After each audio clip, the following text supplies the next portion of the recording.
13 Deserts Where You Won't Survive. Welcome to the most useless guide you will ever read. Useless in the sense that the information contained in these pages is unlikely to help you survive if you decide to venture into one of the described places. It will only explain why you won't survive, and it will do so in as much detail as possible. Consider it a kind of obituary written in advance, as a nod to your adventurous spirit. 13 Deserts.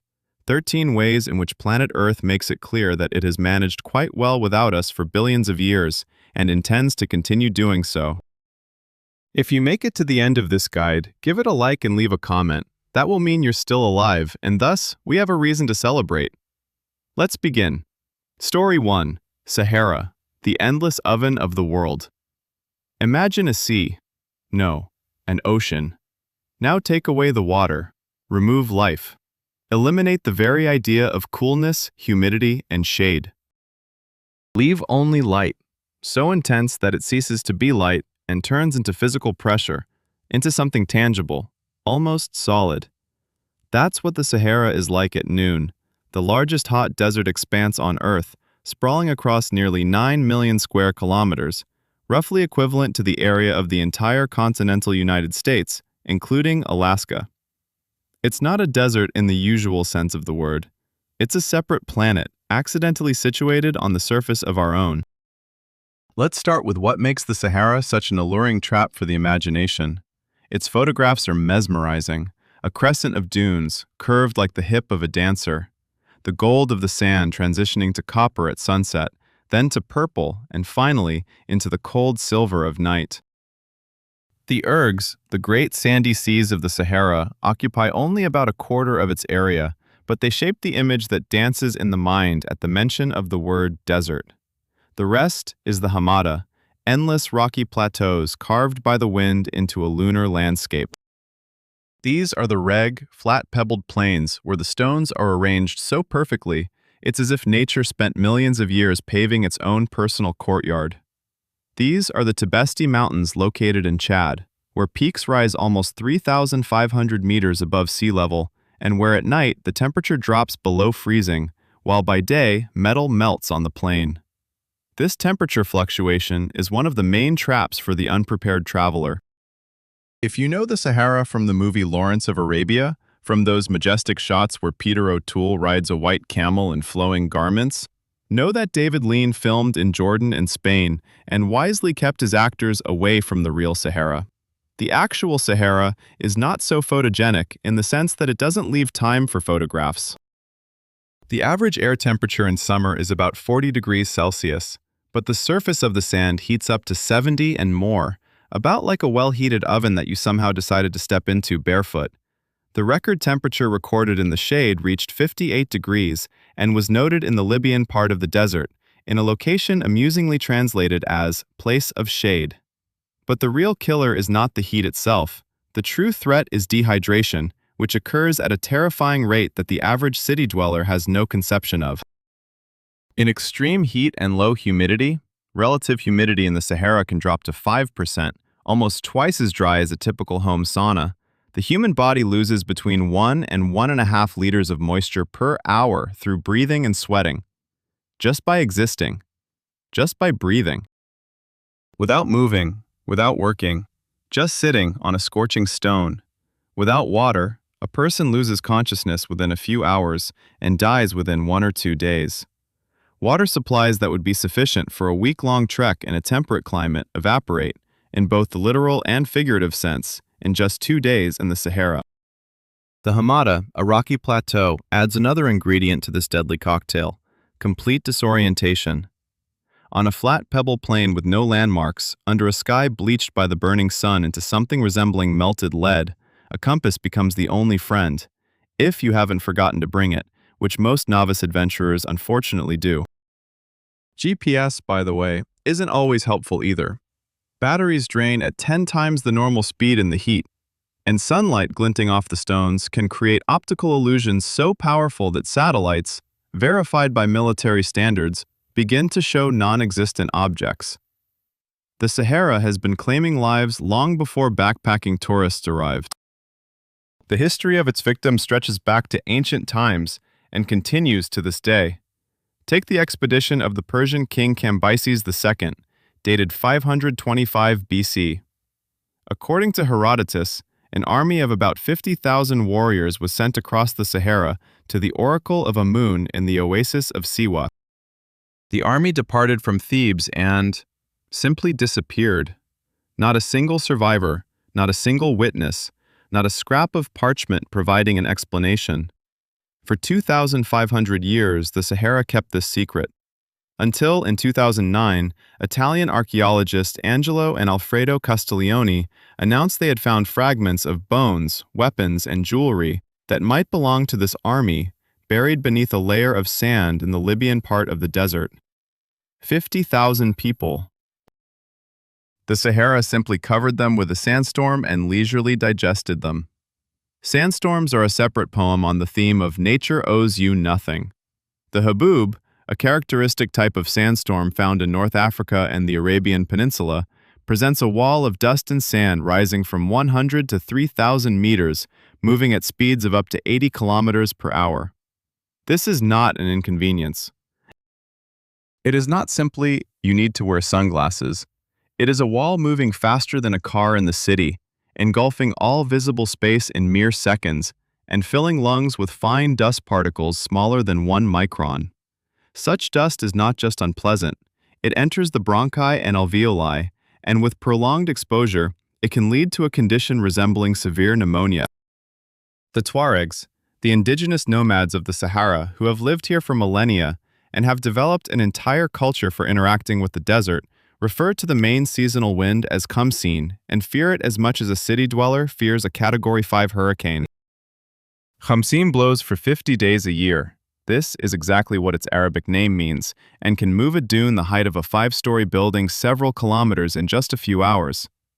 If a dune is shifted onto the road you intended to take back to your car, that road is no longer yours. It has now simply become part of the desert. The recent history of the Sahara is no less rich in tragedies. In 1994, during the Marathon des Sables, a 6-day ultramarathon across the Moroccan part of the Sahara, one of the most prestigious and brutal running competitions in the world, Italian athlete Mauro Prosperi got lost during a sandstorm. Alone. In the Sahara. Without any water supplies. Prosperi spent 9 days in the desert and walked about 300 kilometers, mostly in the opposite direction from where he needed to go, accidentally delving into Algerian territory. He drank his own urine. He caught and ate snakes and bats. At one point, he wrote a farewell letter to his wife and tried to cut his veins, but the blood was so thickened from dehydration that it simply wouldn't flow. Nature literally refused to accept his surrender. He survived. This is an exception that proves the rule. Most people who get lost in the Sahara have no one to write a letter to. One story from 1905. German explorer Heinrich Barth experienced what he described as a descent into hell in the Sahara. Separated from his caravan and spending several days in complete solitude, he reached such a state that he made an incision on his arm and drank his own blood. He survived and later wrote a 5-volume work on the geography and ethnography of North Africa, an academic way to process traumatic experience. But perhaps the most ironic stories are not about solitary travelers, but about entire armies that repeatedly attempted to use the Sahara as a theater for military operations, and repeatedly found that the desert fought against both sides with equal enthusiasm. During World War II, the North African campaign claimed the lives of tens of thousands of soldiers on both sides, and not just from bullets. Mechanical failures in the desert heat, dehydration, heat strokes, dysentery from contaminated water, all of this killed more effectively than the enemy did. Field Marshal Erwin Rommel, the Desert Fox, known for his ability to utilize terrain to his advantage, wrote in private letters that the main enemy in Africa was not the British Army, but the very ground beneath his feet. Nature here has purified itself of excess moisture to the point that it can expel your presence in a matter of hours, regardless of whose uniform you are wearing. Today, the Sahara mainly claims the lives of people who make 3 classic mistakes. The first, underestimating distances. In clear, dry air without familiar landmarks, distances can seem half of what they actually are. A mountain that appears to be a 2-hour walk may turn out to be a 2-day trek. The second, underestimating the speed of nightfall and the rate of temperature drop. In the Sahara, there are no twilight hours in the usual sense. The sun sets, and almost immediately, darkness and cold descend. The difference between daytime and nighttime temperatures can reach 40 degrees. A person who is dying of heat during the day risks dying of hypothermia at night, if they survive until nightfall. The third, trusting one's own instincts. The desert specializes in making incorrect directions look correct. Optical illusions, thermal currents, heat haze above the scorching sand, all of these create a picture of reality that has nothing to do with actual reality. The Sahara remains alive, in the most paradoxical sense of the word. There is life here. The fennec, a small fox with huge ears that can dissipate heat through an intricate network of blood vessels in its ears. There is the addax, an antelope that can go for years without drinking water, obtaining moisture solely from plants. There are scorpions capable of surviving without water for a year, with around 30 species found here, some of which are deadly to humans. There is the horned viper, Cerastes cerastes, which burrows into hot sand, leaving only its eyes and horns exposed, attacking anything that moves close enough. Nature in the Sahara has found ways to survive. A person without preparation, gear, and a guide does not. If the Sahara is a survival exam, most tourists come to it without a pen. The route through it is better left to the Tuareg, people who have spent millennia learning to read the desert like a book, and who still know paths where no GPS can help. For everyone else, there are photographs, beautiful, safe, without scorpions. But if you think that the Sahara is the maximum of what a desert can do in terms of destroying uninvited guests, the next stop on our tour will surprise you. We will transport ourselves to the other side of the planet, where the desert has mastered a fundamentally different method, not heat, but cold, and has perfected it to such an extent that even penguins sometimes look out of place here. Story 2. The Antarctic Desert, the white end of the world. Most people, upon hearing the word desert, envision sand. Lots of sand. Heat. Camels. Perhaps Lawrence of Arabia on the horizon. No one pictures ice.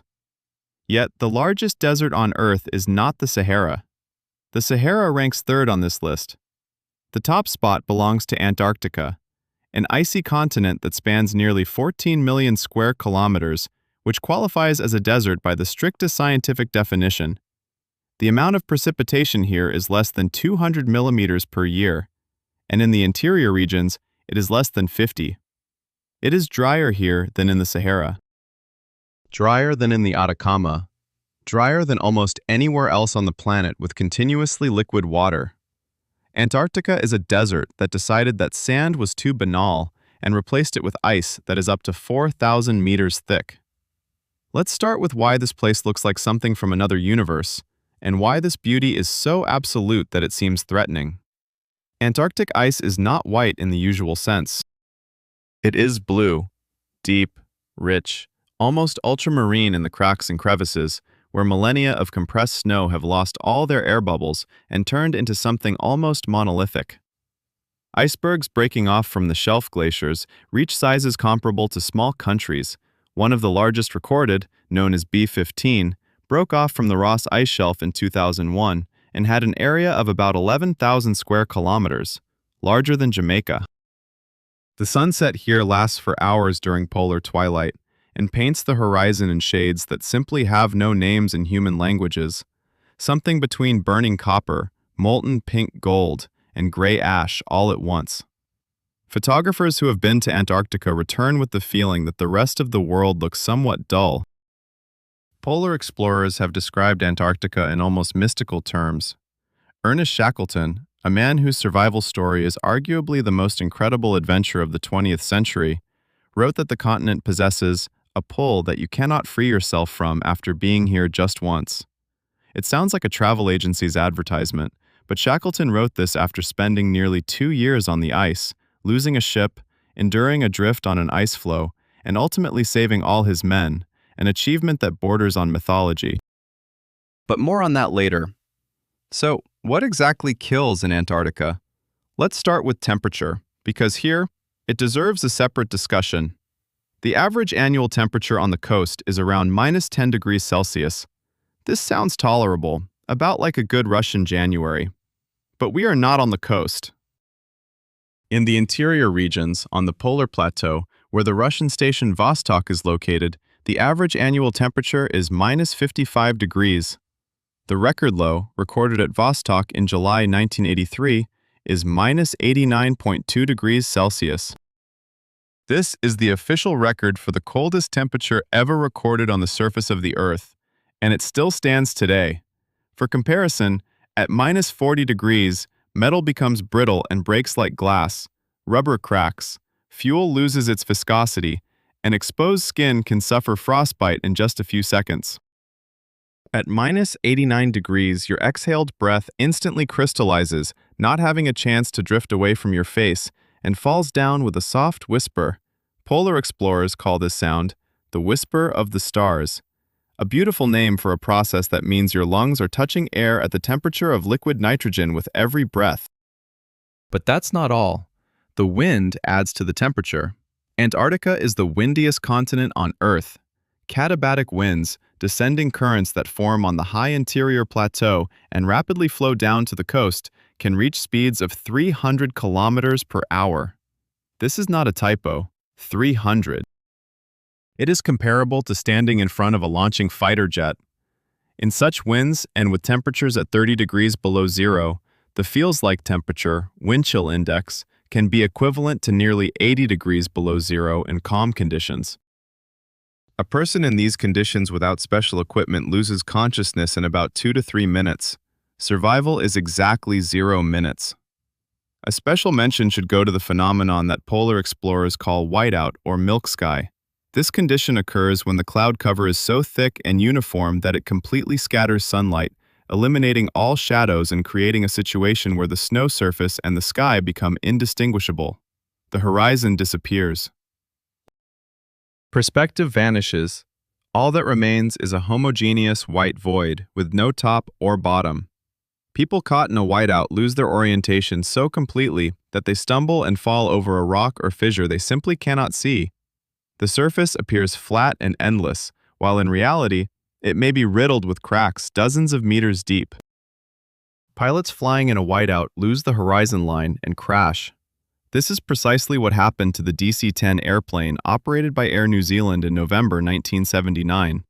The aircraft, on a sightseeing flight over Antarctica, crashed into the slope of Mount Erebus at a speed of about 540 kilometers per hour. The pilots did not see the mountain until the last second. 257 people perished. The whiteout hid the multi-thousand-ton volcano. Now, here's a story that makes Antarctica not just cold and dangerous, but truly mythical. The expedition of Robert Falcon Scott from 1911 to 1912 is perhaps the most tragically renowned polar endeavor in history. Scott and 4 of his companions, Edward Wilson, Henry Bowers, Lawrence Oates, and Edgar Evans, reached the South Pole on January 18, 1912, only to find a Norwegian flag there. Amundsen had beaten them by 34 days. The 5 exhausted men, after a 2-month trek across the continent, stood at the pole and looked at a foreign flag. This is likely one of the most bitter moments in the history of exploration. Scott wrote in his journal, "Great God, this is an awful place, and it holds nothing for us." The return journey turned into a genuine dying in slow motion. First to perish was Evans, most likely from the effects of a head injury. Next came Oates, a man with frostbitten feet who, at one point, simply left the tent at night, telling his companions, "I'm just going outside for a while, maybe gone some time." This was the Antarctic night of March. He did it intentionally. He understood that he was slowing the others down and chose not to be a burden. His body was never found. The 3 remaining members died in their tent, 18 kilometers from the food depot, just a short distance away. The tent with their bodies was discovered 8 months later. Scott's diary lay nearby. The last entry dated the 29th of March, 1912. Against the backdrop of this tragedy, Shackleton's story seems almost implausibly optimistic. In 1915, his ship, the Endurance, was trapped in the ice of the Weddell Sea and ultimately crushed. 28 men were left adrift on a floating ice sheet. Shackleton made a decision that could only be deemed mad by the standards of a reasonable person. He took 5 men, boarded a lifeboat named the James Caird, about 7 meters long, and traveled 1,300 kilometers across the stormiest ocean on the planet to South Georgia Island to summon help. They journeyed for 17 days. On the open ocean, in a storm, in a boat the size of a large bathtub. Upon reaching the island, Shackleton found that the needed side was the wrong one, and between him and the whaling station was a mountain range that had never been crossed. He traversed it in 36 hours without any gear. All 28 men left on the ice sheet were eventually rescued. Not one perished. It wasn't Antarctica that killed Shackleton's expedition. It was Shackleton who did not allow Antarctica to do so. The difference is fundamental. Modern Antarctica kills rarely, largely because access is strictly regulated. Approximately 30 countries maintain research stations on the continent, and every person heading there undergoes a medical assessment, training, and receives equipment designed to withstand the most extreme conditions. Yet even under these circumstances, accidents occur. In 1999, American physician Jerry Nielsen, working during the winter at the Amundsen Scott Station at the South Pole, discovered she had breast cancer. Evacuation was impossible. The polar night and weather conditions made it impossible to land a plane. Nielsen performed a biopsy, conducted tests, and prescribed herself chemotherapy, all independently, relying on instructions relayed to her via satellite communication. Medications were dropped by plane in a container. It was still impossible to land. She survived and wrote a book about her experience. Antarctica knows how to create situations where civilization ends and something entirely different begins. The Antarctic desert is best avoided for reasons that go beyond the simple "it's cold."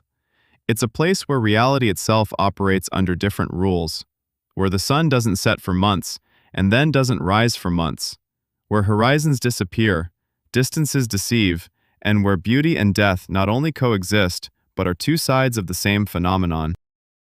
If the Sahara kills you with thirst and heat, then Antarctica kills you with absolute solitude, even when there are people nearby. This is the solitude of space, which does not need you so completely and consistently that it begins to feel like a personal affront. But we move on, from the coldest desert on the planet to the driest, to the place where it has not rained for 400 years, to where scientists search for signs of life, not because they hope to find it, but because they want to understand what a place devoid of life looks like. We are flying to South America, to Atacama. Story 3. Atacama, the desert where death itself died. There are places on Earth that scientists use as test sites to prepare for exploring other planets, not because they aesthetically resemble Mars, nor because of the beautiful red rocks or picturesque craters, but because there is so little life that biologists visiting to study microorganisms sometimes return empty-handed. Not because they searched poorly, but because there was nothing to find. Atacama is not just the driest desert on Earth. It is a place where the very concept of moisture feels like a distant abstraction, akin to unicorns or honest election promises.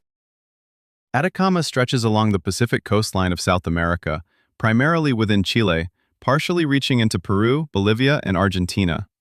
It extends approximately 1,000 kilometers from north to south and is squeezed between two mountain systems, the coastal range to the west and the Andes to the east.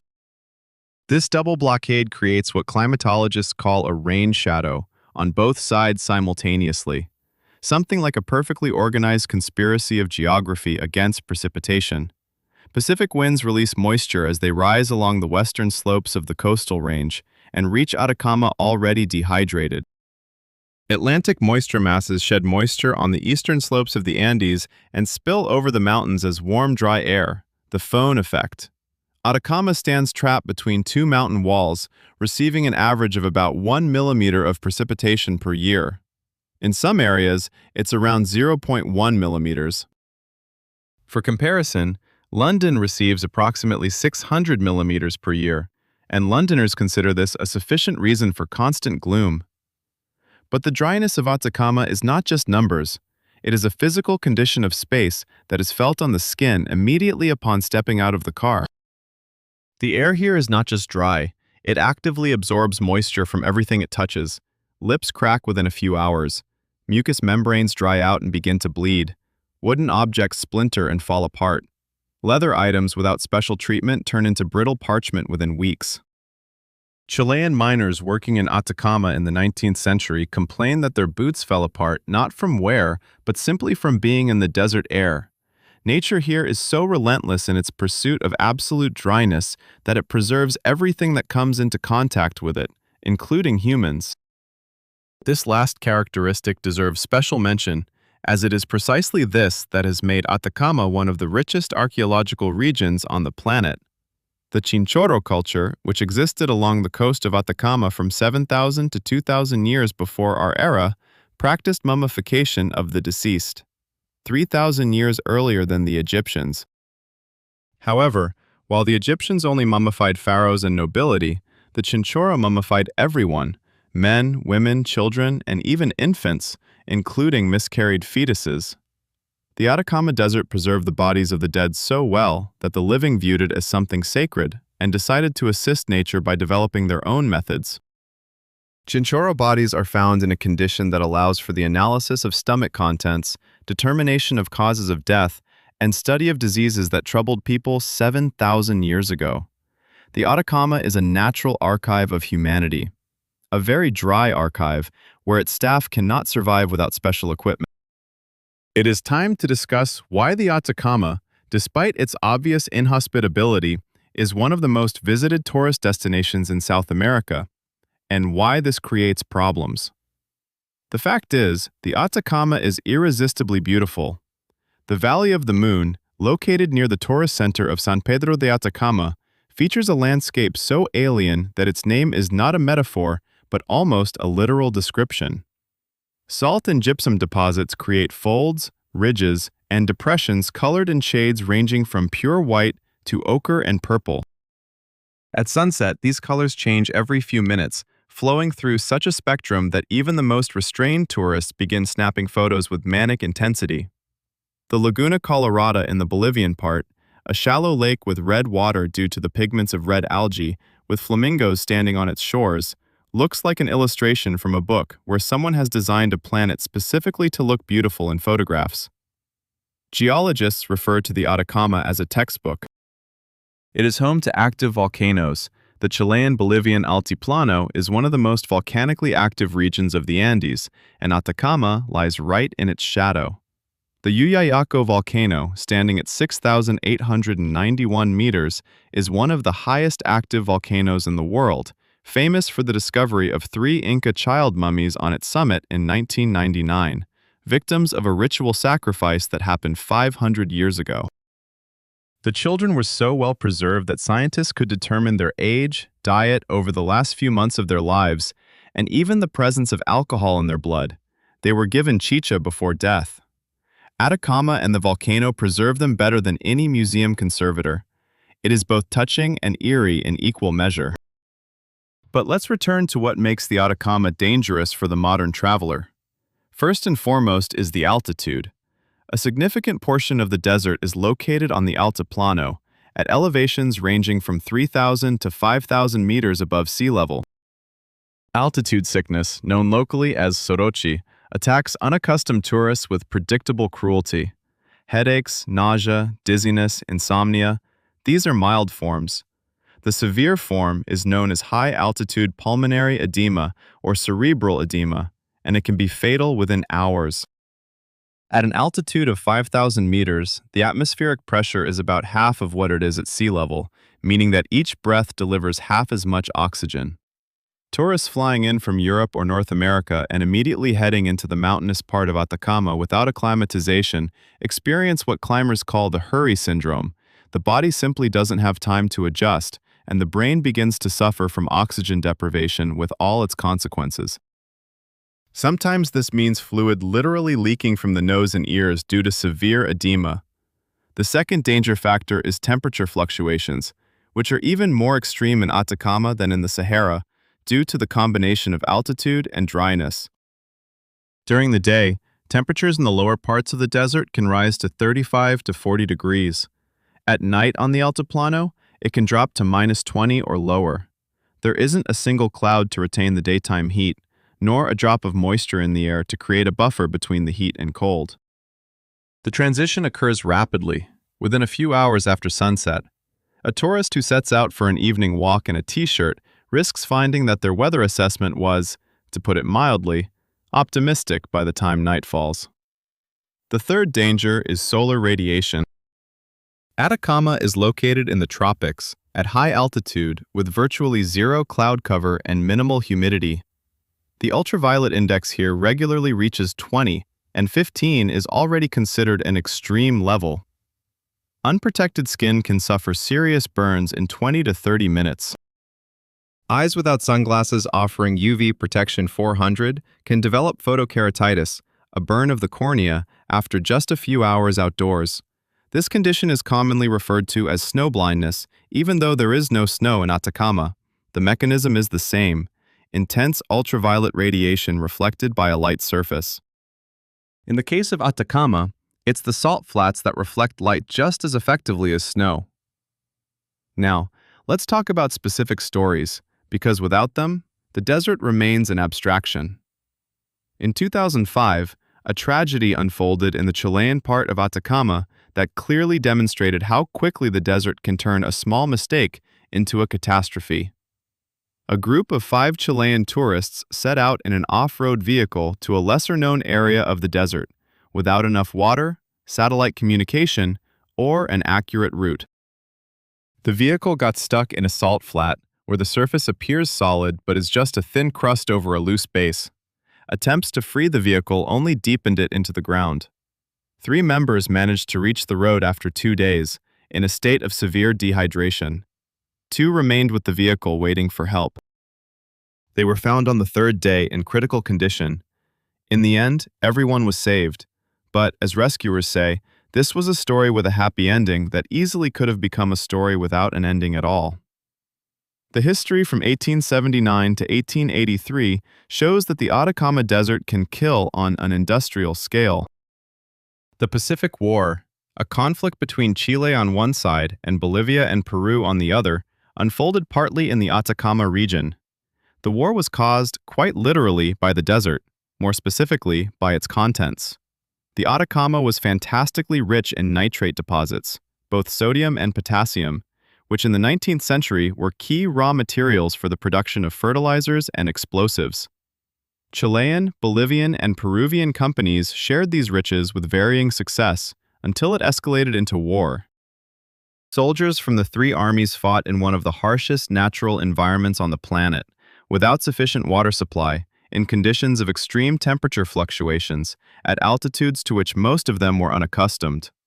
Military historians have estimated that a significant portion of the casualties on both sides were non-combat, people dying from dehydration, heat stroke, and altitude sickness.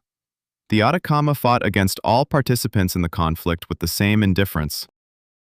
In the 20th century, mining in the Atacama continued, this time for copper, lithium, and other metals. The Chilean Atacama contains the largest lithium reserves in the world, an element without which today's batteries and electric vehicles would be impossible. Miners working here live in specially equipped camps with systems for air conditioning, water supply, and medical care, because without all of this, work in the Atacama would be impossible for more than a few days. Even with this equipment, the rates of occupational diseases among miners are significantly higher than the industry average. NASA scientists, who use the Atacama to test rovers and develop technologies for searching for life on other planets, describe a curious phenomenon.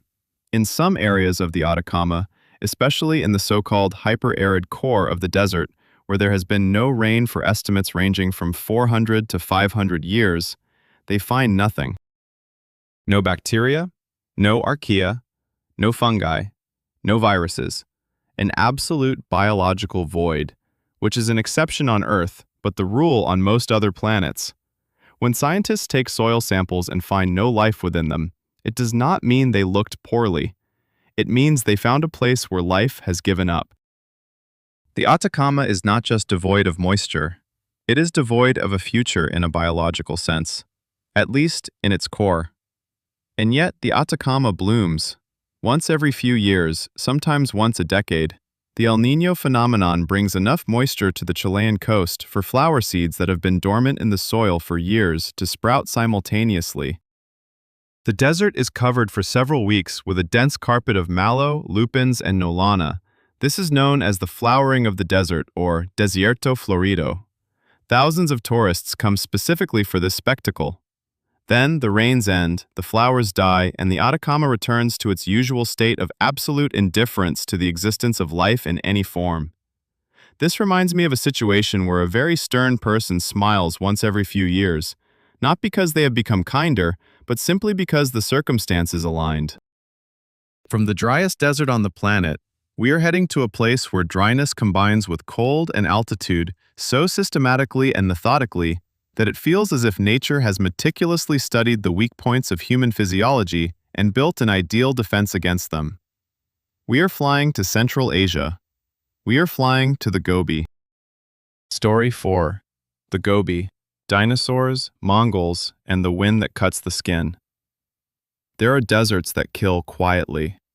The Atacama methodically and almost delicately drains you, like a very meticulous accountant crossing off expenses one by one. The Sahara burns openly and without apology. Antarctica freezes with aristocratic coldness. The Gobi does all of these things simultaneously and adds something special to the mix. It changes. The Gobi does not allow you to become accustomed to it. It rearranges itself while you're not looking and greets you differently each time, like an opponent who has studied your weaknesses and has decided to attack them all at once, leaving no time for adaptation. The Gobi is the largest desert in Asia and the fifth largest desert in the world, stretching approximately 1,200,000 square kilometers between China and Mongolia. The word Gobi in Mongolian simply means waterless place, which is one of the most accurate yet insufficient geographical definitions in human history. A waterless place. That's about like calling the Pacific Ocean a moist place. Technically accurate, but practically meaningless in terms of conveying the scale of the phenomenon. Let's start with what the Gobi looks like, because it doesn't look at all like what most people expect. Popular imagination paints a desert as a sea of sand with dunes. The Gobi does have sand dunes. The famous Kungaran Els in Mongolia, the singing sands, rise to heights of up to 180 meters and do produce a low humming sound as the grains of sand move, but they occupy only about 5% of the total area of the desert. The rest is primarily rocky plains, cliff faces, gravel plateaus, and dry riverbeds that fill with water every few years during rare rains and dry up again within days. The Gobi is a desert of khaki, gray, and dark brown. It's a landscape that doesn't try to entice you with picturesque beauty, but simply looks at you with a stone-faced expression, like a Mongolian warrior before battle, without malice, without greeting, without any emotions at all. Geologically, the Gobi is one of the most interesting places on the planet, and it is precisely this geological intrigue that has played a cruel trick on many researchers who came here for scientific discoveries and nearly paid too high a price for them. The Cretaceous deposits of the Gobi turned out to be fantastically rich in paleontological finds. It was here, in 1922, that American paleontologist Roy Chapman Andrews, a man considered by some historians to be the prototype for Indiana Jones, although Spielberg himself denied it, discovered the first known dinosaur nests with eggs. This groundbreaking finding transformed paleontology and made the Gobi one of the most coveted locations for scientists. Since then, fossils of Velociraptor, Protoceratops, Oviraptor, Ankylosaurus, and dozens of other species have been found here, many of which were previously known only from scattered fragments discovered elsewhere. However, the path to these discoveries was not easy, and Andrews was the first to write about it in detail and with honesty. His expeditions in the Gobi during the 1920s became legendary not only for their findings, but also for descriptions of how the desert attempts to destroy all who venture there for its secrets. Andrews wrote about sandstorms, known in the Gobi as hartor, meaning black storm, which differ from those in the Sahara by carrying not fine sand, but large, sharp gravel, capable of stripping paint from a car and skin from an unprotected face in mere minutes. He wrote about frosts that came without warning, even in May, turning a night in an open field into a survival exercise. He described how tires would burst from temperature changes, when daytime heat of 40 degrees was followed by nighttime frost of 20 degrees below zero in just a few hours. The rubber simply could not adapt quickly enough and cracked. This temperature shift, from -40 in winter to +45 in summer, arguably defines the Gobi in terms of danger to humans. It is one of the most extreme annual temperature ranges among all deserts around the world, with an 85-degree difference between seasonal extremes. Winter in the Gobi is not just cold. Winter in the Gobi is a phenomenon that Mongolian herders refer to as dzud, which roughly translates to white death. Dzud occurs when, after a drought, a sudden large snowfall blankets the ice with an impenetrable crust. Livestock cannot reach their pastures. Animals die by the millions. The winter of 2009 to 2010 claimed the lives of around 8 million livestock in Mongolia, about 1/5 of the entire herd in the country. For nomadic herders whose lives depend entirely on their animals, dzud meant not just an economic disaster, but a threat to physical survival. The Gobi does not kill people directly. It kills what feeds them. In summer, the Gobi offers a different set of deadly surprises. The surface temperature of stones and gravel can reach 70 to 80 degrees, about as hot as a well-heated frying pan, which will bake you well, but slowly. Water is virtually non-existent.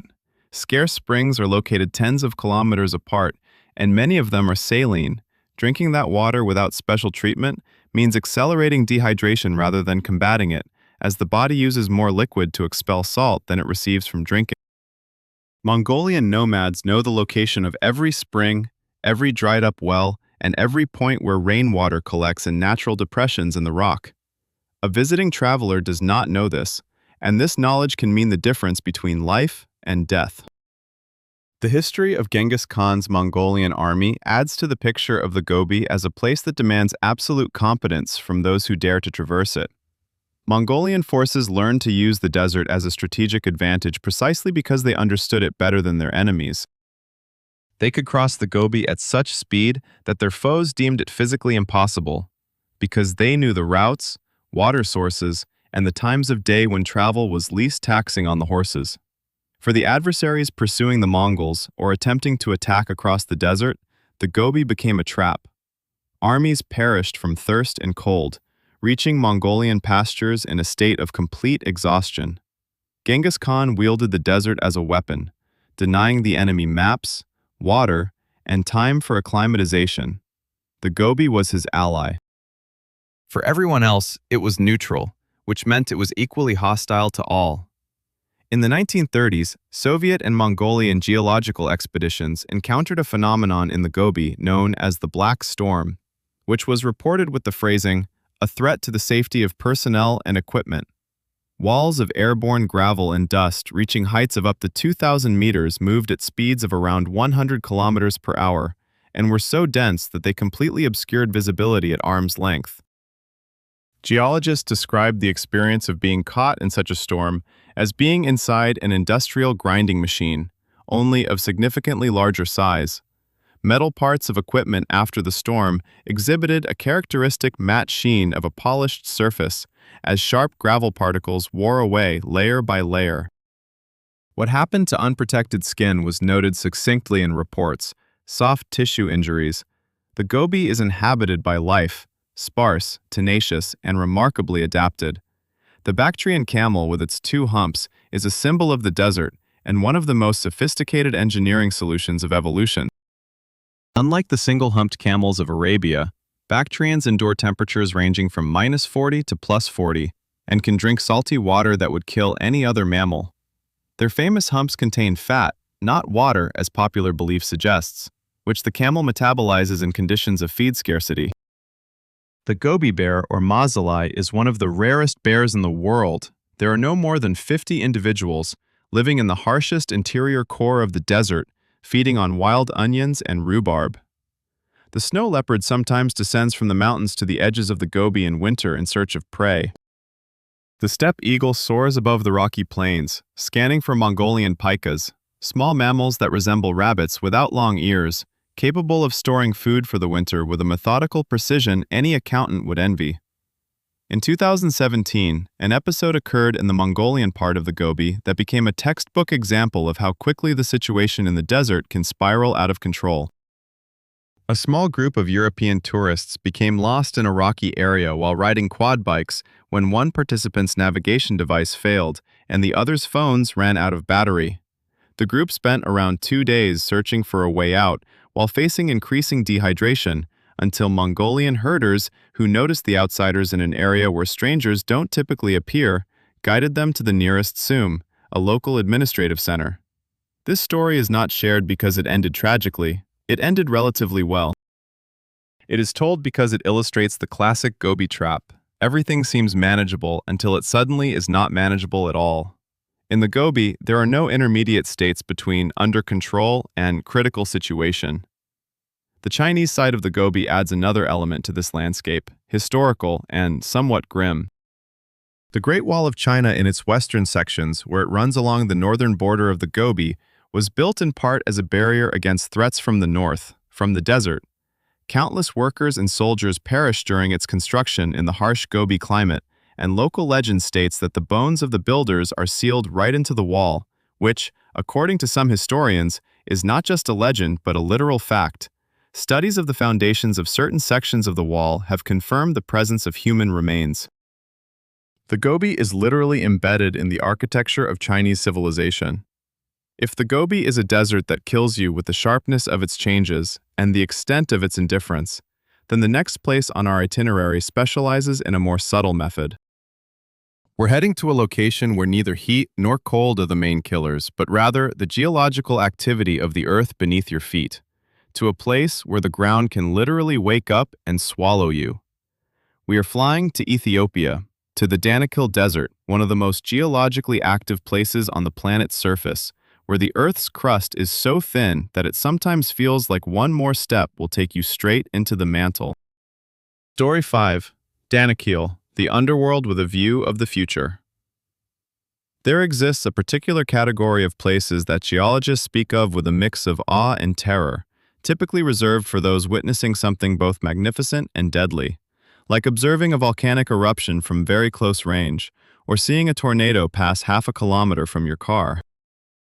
Danakil is precisely such a place. It is not just a desert. It is an active geological process that you can witness in real time while standing on its edge and understanding that this edge could shift under your feet at any moment. This is a place where planet Earth works openly, without a lid, without warnings, and with no slightest interest in whether there are people nearby.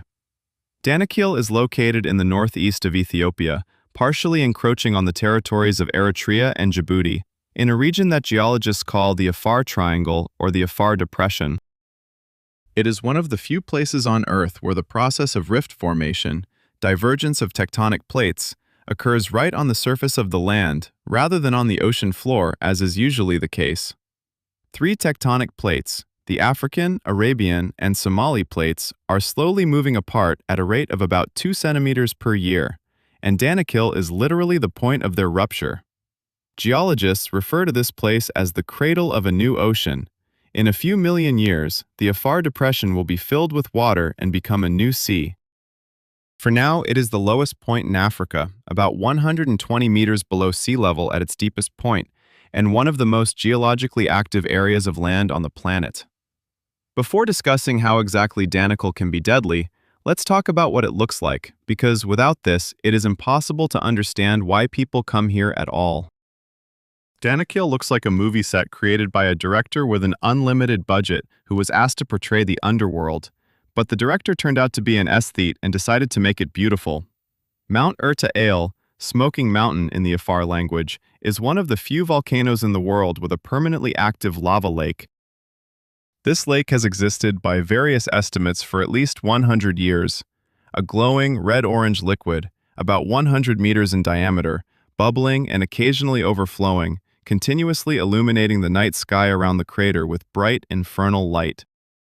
Photographs of Erta Ale are so surreal that they look like renders from a video game, something akin to Doom, if Doom were filmed on location.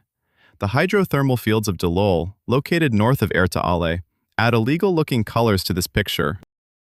Salt pillars, hot springs, and geysers form fantastic structures painted in bright yellow, acid green, orange, and white, due to deposits of sulfur, sodium, and potassium chlorides and iron oxides from superheated underground waters. It appears as though Yellowstone and the Dead Sea decided to collaborate on a joint project sponsored by some mad conceptual artist. The temperature of the water in some springs exceeds 120 degrees Celsius. This is possible only because the high concentration of salt and acid raises the boiling point. The air above the Dalol fields is thick with vapors of sulfuric and hydrochloric acid, chlorine, and hydrogen sulfide. Inhaling it without a protective mask for an extended period means methodically damaging the mucous membranes of the respiratory tract. Dalol has the honor of being the hottest inhabited place on Earth based on the average annual temperature. The average annual temperature here is about 34 degrees Celsius.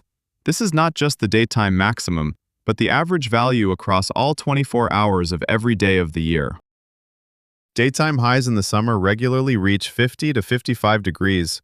Combined with active volcanic activity, which adds heat from below and saturates the air with toxic gases, this creates an environment where the human body faces an assault from multiple directions simultaneously. Overheating from above, toxic air all around, scalding ground beneath, and a complete lack of drinking water in any direction. Water in Danakil does not exist in the traditional sense of the word. There are brines, saturated solutions of sodium chloride and other salts, hot and extremely unfit for drinking.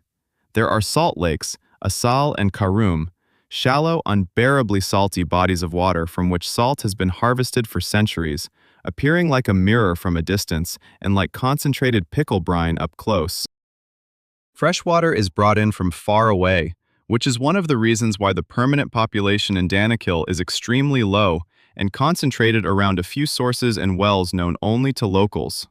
The Afar people, the indigenous inhabitants of Danakil, are one of the most fascinating examples of human adaptation to extreme environments.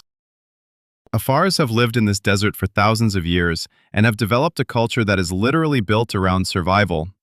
Their traditional dwellings, huts made of dry grass and skins, can be disassembled and reassembled in just a few hours, allowing for quick movement in pursuit of water and animal feed. Their clothing, predominantly white cotton fabrics, reflects sunlight and allows for air circulation. Their diet is based on camel's milk, which contains more vitamin C and less lactose than cow's milk and serves as a nearly complete source of nutrition in conditions where other food is unavailable. The Afars know Danakil as a surgeon knows anatomy, with all the details, nuances, and dangerous areas. This is why the stories of European and American explorers in Danakil often end poorly. They arrive in a place that requires deep, specialized knowledge without possessing it. In 1925, French explorer Lionel Robinette de Bois attempted to conduct an expedition across the Afar Depression without securing enough guides from the Afar people and without ensuring sufficient water for the entire route, planning to find sources along the way. There were fewer sources than anticipated. Several members of the expedition died from dehydration and heat stroke before the others managed to reach a safe location. Robinette de Bois survived, but described the last days of the expedition as something beyond ordinary human experience, a state in which rational thought gradually gives way to hallucinations brought on by heat stroke and thirst. Heat hallucinations deserve a separate discussion, because they represent one of the most insidious dangers of hot deserts in general, and Danakil in particular. In the event of a heat stroke, a condition where body temperature rises above 41 degrees, the brain begins to function incorrectly. Not just slower or worse, specifically incorrectly, creating distorted perceptions of reality that have nothing to do with actual reality. People see water where there is none. They see roads where there are none. They see people who do not exist. They hear voices. They make decisions that seem completely logical to them, but are directly opposed to what is necessary for survival. A person suffering from heat stroke in Danakil is someone whose brain creates an interactive illusion of reality while their body is dying. This is not a metaphor or a poetic exaggeration. This is physiology. In January 2012, a group of tourists and their Ethiopian guards were attacked in the Erda LA area. 5 tourists were killed, and several others were injured and captured by rebels from a separatist group operating in the area. Danakil is a region of instability, in a political sense as well. The border between Ethiopia and Eritrea is still contested, and armed groups of various natures periodically use the inaccessible desert terrain as a base. After this incident, most travel agencies ceased to offer trips to Erda Al, and the region effectively closed to tourists for several years. It reopened later because the lava lake has not gone anywhere, and photographers from around the globe want to capture it. And the human desire to witness something truly extraordinary often proves stronger than common sense. The salt mines of Danakil are still operating today and represent one of the most surreal workspaces on the planet. Salt miners, primarily from the Afar and Tigray communities, work on the salt deposits of Lake Asale, chiseling salt blocks with pickaxes and loading them onto camels for transport to the cities. They do this at temperatures exceeding 50 degrees, in conditions devoid of shade, with minimal water. They have been doing this for centuries. The salt from Danakil has been reaching the markets of Ethiopia long before Europeans learned about this place. This is not a tourist attraction and not a historical reenactment. This is an active economy in one of the harshest working environments on Earth. A salt block weighing about 4 kilograms costs only a few cents in the local market. It is perhaps the most expensive cheap commodity in the world when considering the actual cost and human effort. Scientists come to Danakil for the same reason that NASA uses the Atacama Desert, to search for the limits of life. In the hydrothermal springs of Dalal, Spanish researchers conducted a systematic study for microorganisms in 2019. The results were astonishing. Under the extreme acidity, high temperature, and elevated concentrations of salt and chlorine, life was found to be completely absent. Not a single cell. Dalal is the only scientifically known location on Earth with such physical characteristics where the absence of life has been methodically confirmed. This is important for astrobiology. If life does not survive in Dalal, it means there are limits to adaptation even for the most resilient organisms. Planets that resemble Dalal are dead planets. Danakil is a textbook case of what happens when too many conditions for life accumulate at once. Danakil is best avoided, not because it is boring. On the contrary, it is far too interesting. So interesting that the allure dulls the instinct for self-preservation. People come to see the lava lake and forget to wear masks. They travel to photograph Dalal and spend double the time at the springs than planned, captivated by this otherworldly beauty. They seek the sensation of the edge of the world, and find it, sometimes in a more literal sense than they anticipated. Danakil is a place where the planet shows you its innards, while reminding you that you exist here only by its temporary permission, which can be revoked without warning. From the hottest place on Earth, we traverse to where heat combines with absolute isolation, a desert existing in the very center of the most populated continent on the planet, unseen, forgotten, and merciless. We are flying to Australia. We are heading to the heart of the Red Continent, the Simpson Desert, where the 500th sand dune looks exactly like the first, and where the only thing that changes is your growing realization that there is no way out. Story 6. The Simpson Desert, the Red Labyrinth with no exit. Australia is a peculiar country. It offers tourist beaches, koalas, an opera house, and a carefree lifestyle associated with surfing and barbecues at sunset. It carefully conceals the fact that 70% of its territory is arid or semi-arid land, where nature kills as effectively as in any African desert, just less photogenically and therefore less known. The Simpson Desert is the heart of this hidden Australia.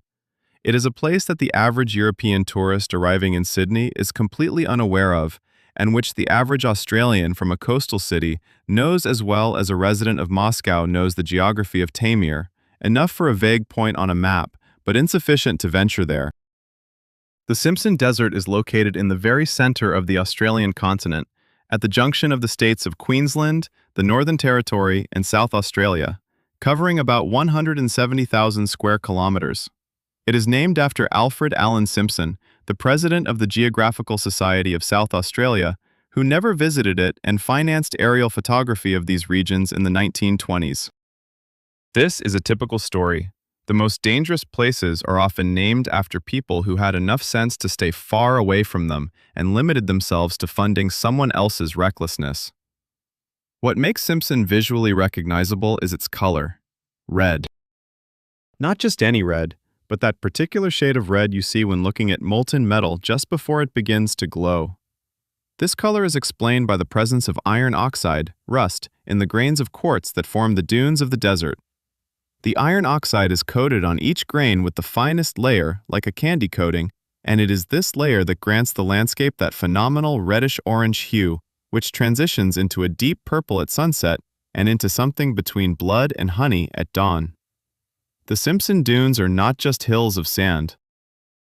They are longitudinal dunes, stretching strictly parallel to each other from north to south, with around 1,200 of them.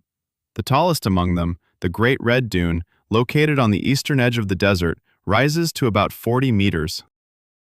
1,200 parallel red crests, separated by intercrest plains, create a landscape with such mathematical monotony that its contemplation induces a special state best described as aesthetic vertigo. This monotony is the first and foremost trap of Simpson for the modern traveler. When every crest looks like the previous one and the next, navigation without tools becomes an endeavor that leads nowhere, in the literal sense. People who lose their orientation among the dunes start moving in circles because the brain, deprived of varied landmarks, tends to drift unnoticed off a straight path. In a forest, a person without a compass goes astray due to different step lengths between the right and left legs. In Simpson, the same problem exists, compounded by the fact that every crest passed looks indistinguishable from the last. You can't tell whether you've seen that particular crest before or if it's new. Psychologically, this is exhausting faster than physically. The climate of Simpson is what climatologists call continental arid, with a set of features that are enjoyable about as much as a utility bill in February. In summer, which in Australia includes December, January, and February, the temperature in Simpson regularly reaches 50 degrees Celsius and higher. The air is so dry that relative humidity drops to 10 to 15%, and evaporation from the skin occurs so rapidly that a person doesn't even feel they are sweating. The sweat evaporates instantly, creating an illusion of coolness and comfort, while the body is actually losing moisture at a high rate. This is known as false coolness of dry heat, and it kills inexperienced travelers more regularly than more obvious heat discomfort. A person does not feel unwell until it is far too late. Water in Simpson is almost a philosophical topic. Technically, there is water here. Beneath the surface of the desert lies the Great Artesian Basin, one of the largest underground aquifers in the world, containing about 64,000 cubic kilometers of water. This vast amount of water presents a challenge because it lies at a depth ranging from 100 to 3,000 meters, with temperatures between 30 and 100 degrees, and contains a concentration of mineral salts that makes it undrinkable without special treatment. Water is present, yet at the same time, it is absent. This is a typical Australian story. A resource exists in such a form that it is virtually inaccessible for use without industrial equipment. The wildlife of Simpson is a separate category of eerie fascination. Australia is renowned for its venomous fauna, and the Simpson Desert is no exception, rather a concentration of it. The multi-hectare territory of Simpson is home to several species of poisonous snakes, among which the taipan, specifically the inland or western taipan, inhabiting the arid regions of Central Australia, deserves special attention. The venom of the inland taipan is the most toxic among all land snakes in the world. One dose contains enough venom to theoretically kill around 100 adult humans or 250,000 mice. Despite this, the taipan is a shy and non-aggressive creature that will only attack a person if disturbed or stepped on. In a desert where navigating through soft sand requires watching your feet rather than looking around, The probability of accidental contact with a taipan is higher than one would prefer. In addition to the taipan, the Simpson Desert is populated by the mulga snake, the brown king, which is less venomous but significantly more aggressive and widespread. The desert is also home to the death adder, a viper-like asp that buries itself in the sand up to its eyes and strikes with lightning speed, one of the fastest strikes among all snakes in the world. Besides snakes, the desert hosts various species of spiders, including the funnel web spider, not the kind that lives in Sydney and is one of the most venomous spiders in the world, but close enough relatives to inspire caution. There are also scorpions, centipedes, and while octopuses live in Australia's coastal waters rather than in the desert, the mere fact that the country considers Simpson one of its problematic territories says a lot. The first documented crossing of the Simpson Desert from west to east was performed by Cecil Thomas Madigan in 1939, a geologist and meteorologist who previously participated in Antarctic expeditions. It is telling that a person accustomed to Antarctic conditions considered crossing Simpson a serious venture, taking several years to prepare for it. His expedition of 9 men with camels crossed the desert in 27 days, covering about 600 kilometers. Madigan counted 1,001 dunes, literally counting them one by one, and described the journey as an exercise in psychological resistance to monotony and physical resistance to heat, thirst, and the constant soft instability of the sandy ground on which the feet and legs of the camels sank unpredictably. The modern history of Simpson is rich with episodes that vividly illustrate the gap between people's perceptions of their capabilities and the reality of the situation. In 1981, 2 Australians, Rick Smolin and Robin Davidson, undertook a unique journey across the central Australian deserts. Davidson traveled about 2,700 kilometers from Alice Springs to the Indian Ocean with 3 camels and a dog. This was one of the most notable solo treks of the 20th century and inspired the book Tracks and its film adaptation released in 2013. Davidson described the desert with the kind of mixture of horror and love that characterizes those who have survived experiences that could have killed them. She lost camels. She lost her sense of direction. She felt what she called the dissolution of self in space, when the desert is so vast and so uniform that the sense of one's separation from the environment begins to blur. This is not poetry. This is a symptom. Each year, a small number of enthusiasts cross Simpson in 4-wheel drives. This is regarded as one of the toughest off-road routes in Australia, somewhat akin to a local version of the Dakar Rally, but without organizational structure and with less medical assistance nearby.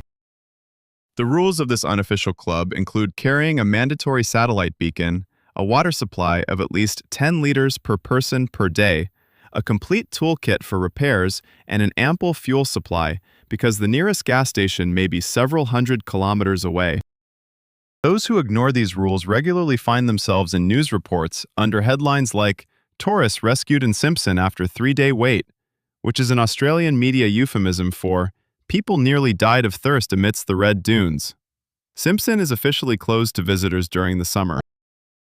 The Park Services of Queensland and the Northern Territory impose entry restrictions when temperatures are forecasted to exceed 50 degrees. This means that from approximately November to March, the desert is officially deemed too dangerous for human presence. Nature, therefore, has received official governmental acknowledgement of its right to personal space, at least during the summer months.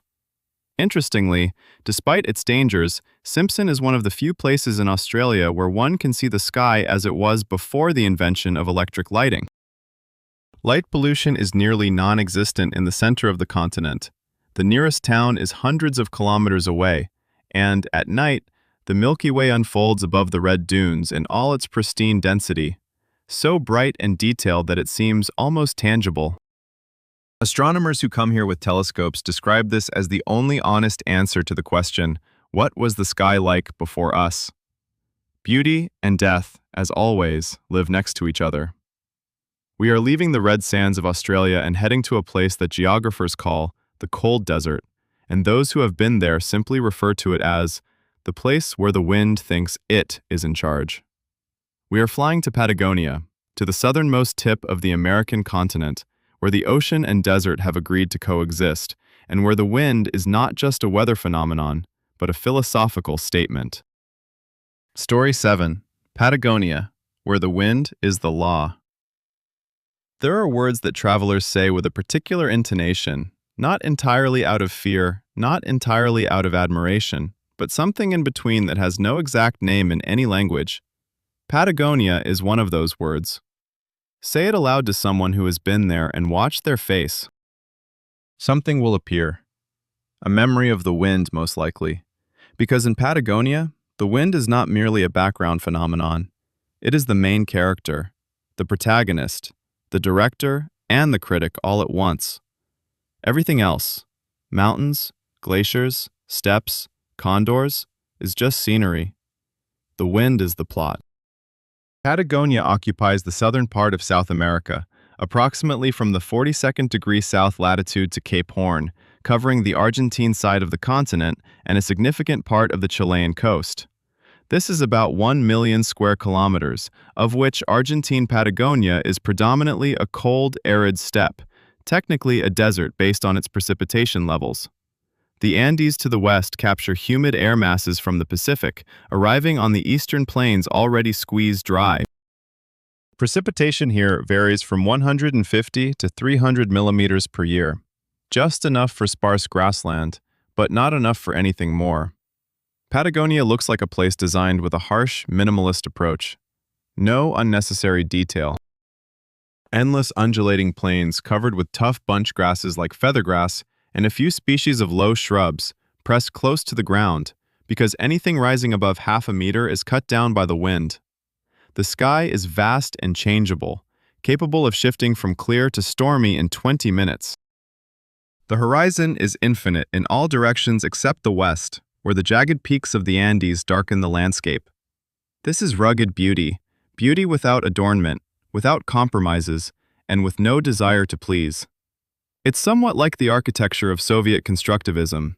If you appreciate it deeply. If you don't, you will feel very uncomfortable. But the true essence of Patagonia is the wind. The westerly winds that blow in the belt of 40 to 50 degrees south latitude are known among sailors by several eloquent names. Roaring 40s refers to 40 degrees south latitude. Furious 50s denotes 50 degrees. Screaming 60s is 60 degrees, which is already almost Antarctica. Patagonia lies right in the zone of the roaring 40s and the furious 50s, and these winds blow here almost continuously, because at these latitudes in the southern hemisphere, there is nearly no land to slow them down.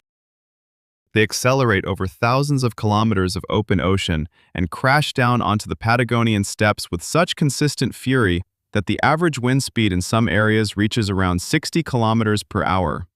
This is not gusts, this is the average speed, steady, day and night, 365 days a year. At a wind speed of 60 kilometers per hour, walking becomes a significant physical effort. You literally brace against the wind as if it were a wall, and if the wind suddenly dies down, you fall forward. At 80 to 100 kilometers per hour, which is a common occurrence in Patagonia during peak times, standing upright becomes challenging. At 150 to 180, which happens during severe storms, it becomes impossible. Tourists in the Torres del Paine National Park in Chilean Patagonia regularly suffer injuries simply because the wind knocks them off their feet on rocky trails. This is no exaggeration. It is a standard entry in local medical reports. Park rangers close viewpoints at specific wind speeds because under certain gusts, a person weighing 70 kilograms can be literally swept away. Nature here takes the principle of standing firm as a personal challenge. The cold adds an additional dimension of danger to the wind through the previously mentioned wind chill index. At an air temperature of 0 degrees and a wind speed of 80 kilometers per hour, the perceived temperature is about -23. At -15 with the same wind, it's around -40. Patagonia in winter offers this very combination, and it does so routinely, without warnings and with no hint of sympathy. Exposed skin can suffer frostbite in a matter of minutes under these conditions. Body heat dissipates so quickly that even good clothing struggles to keep up if a person is forced to remain still. In the event of a breakdown or getting lost, the body starts to cool down quickly and inexorably. The story of Patagonia's exploration is one of people who repeatedly underestimated the wind. Magellan, the first European to pass through the strait later named after him, described the Patagonian waters as a place where ships are managed differently than anywhere else. Wind and current create a combination that makes navigation fundamentally unpredictable. In the 17th and 18th centuries, the Drake Passage south of Patagonia and Cape Horn became a graveyard for hundreds of ships and thousands of sailors. The waves at Cape Horn can reach heights of 30 meters, with a span of 300 meters between crests. These are the most treacherous waters in maritime history. The Patagonian winds drive these waves. The land story is equally instructive. The first European settlers in Patagonia, predominantly Welsh emigrants who established colonies in Argentine Patagonia in 1865, arrived with romantic notions of a new home away from British influence, only to confront the reality of the Patagonian steppe, which killed livestock, blew away crops, and turned the construction of any structure taller than a human being into an exercise in engineering defiance against nature. Several initial settlements were simply abandoned. People left, unable to withstand the psychological impact of the wind. Not physically, not economically, but psychologically. The Patagonian wind, which blows relentlessly for weeks, affects the nervous system in such a way that even resilient individuals begin to experience mounting irritation, anxiety, and a sense of being pursued. Psychiatrists describe this as wind stress, and this phenomenon is well known in Patagonian communities. Argentinian gauchos, hereditary shepherds raised in the Patagonian steppes, have developed a philosophy regarding the wind that can be described as accepting the inevitable with dignity. They do not fight against the wind, they move with it, knowing at which times of day and in which seasons it is stronger, where there are sheltered areas in the terrain to wait out the gusts, and when it is time to move. This knowledge has been accumulated over generations and is as practical a survival skill as the ability to read tracks or navigate by the stars. A visiting tourist lacks this knowledge and pays dearly for its absence at times. In February of 2017, a tragedy unfolded in the Torres del Paine National Park, becoming one of the most discussed accidents in the history of Chilean tourism. A German tourist, Johann Resch, set off alone on a route to the Towers of Paine, those granite peaks that are the postcard symbol of Patagonia and look like a movie set on another planet. Conditions that day were challenging, but not beyond what is typical for Patagonia. Variable cloudiness, gusts of wind up to 100 kilometers per hour, and temperatures around freezing. Resch did not return. The search lasted several days. His body was found in a crevice. Apparently, a gust of wind had thrown him off the trail onto a rocky slope. This happened on one of the most popular tourist routes in South America, during daylight, in a location visited annually by tens of thousands of people. Torres del Paine indeed has a dual reputation, one of the most beautiful national parks in the world, and one of the most unpredictable places for trekking on the continent. The combination of the Andes, glaciers, fjords, and the Patagonian wind creates microclimatic unpredictability that rangers describe simply, 4 seasons in one day. This is not a tourist slogan, but a warning. A sunny morning can turn into a snowstorm by noon and clear up again by evening, so quickly that the weather forecast loses its meaning as a planning tool. The Patagonian ice adds another dimension of danger to this landscape. The Patagonian ice sheet, the second largest in the world after Antarctica and Greenland, is the source of several major glaciers, including the famous Perito Moreno, which is one of the few glaciers on the planet not retreating under global warming, but rather calving huge chunks of ice into Lake Argentino with such regularity and noise that it has become a tourist attraction. Tourists stand behind fenced viewing platforms, watching as massive icebergs crash into the water. Safe, exciting, and with a great view. The less touristy sections of the glacier cover are quite a different story. Cracks hidden beneath snow bridges, icy surfaces that a person cannot traverse at all without crampons, fog that suddenly rolls in over the ice, completely obliterating visibility, winds that encounter no obstacles on the open glacial fields and reach speeds that can drag a person across the ice like an empty can. Patagonia is best described through a paradox. It is one of the most beautiful and one of the most uncomfortable places on the planet at the same time. People who have been there fall into two types. The first say, "It was incredible, I will definitely return." The second say, "It was incredible and I will never return." Both groups are absolutely right. Patagonia does not ask you to love it. It simply exists, huge, windy, indifferent, and irresistible. Like a very beautiful person with a completely unbearable personality. From the windy steppes of Patagonia, we head to a place where nature offers a fundamentally different threat. Not heat, not cold, not wind, but water. More precisely, its complete absence combined with such terrain that even if you know where to go, reaching your destination is a task that requires special preparation. We are flying to Namibia, to the Namib Desert, one of the oldest deserts on Earth, where red dunes rise to heights of 300 meters, and where fog is the only source of moisture for creatures that have learned to drink it directly from the air. Story 8. Namib, the ancient desert and master of illusions. If deserts had an age in human understanding, Namib would be that elderly relative at a family gathering who sits in the corner, speaks little, but emanates such a sense of accumulated experience and quiet strength that everyone else involuntarily glances her way. The Sahara is around 2.5 million years old, youth by geological standards, almost a student age. The Atacama has existed for about 15 million years. The Namib is between 55 and 80 million years old. This makes it one of the oldest continuously existing deserts on the planet. It emerged back when dinosaurs were nearing the last millions of years of their era, and it has survived everything: mass extinctions, continental shifts, ice ages, the rise and flourishing of humanity. The Namib observes the history of civilization much like a 100-year-old oak observes the life of a 1-year-old flower. The Namib stretches along the Atlantic coast of Namibia for about 2,000 kilometers from north to south and 100 to 200 kilometers inland. Its area is around 81,000 square kilometers. This is small compared to the Sahara or Gobi, but the Namib does not rely on size. It relies on concentration.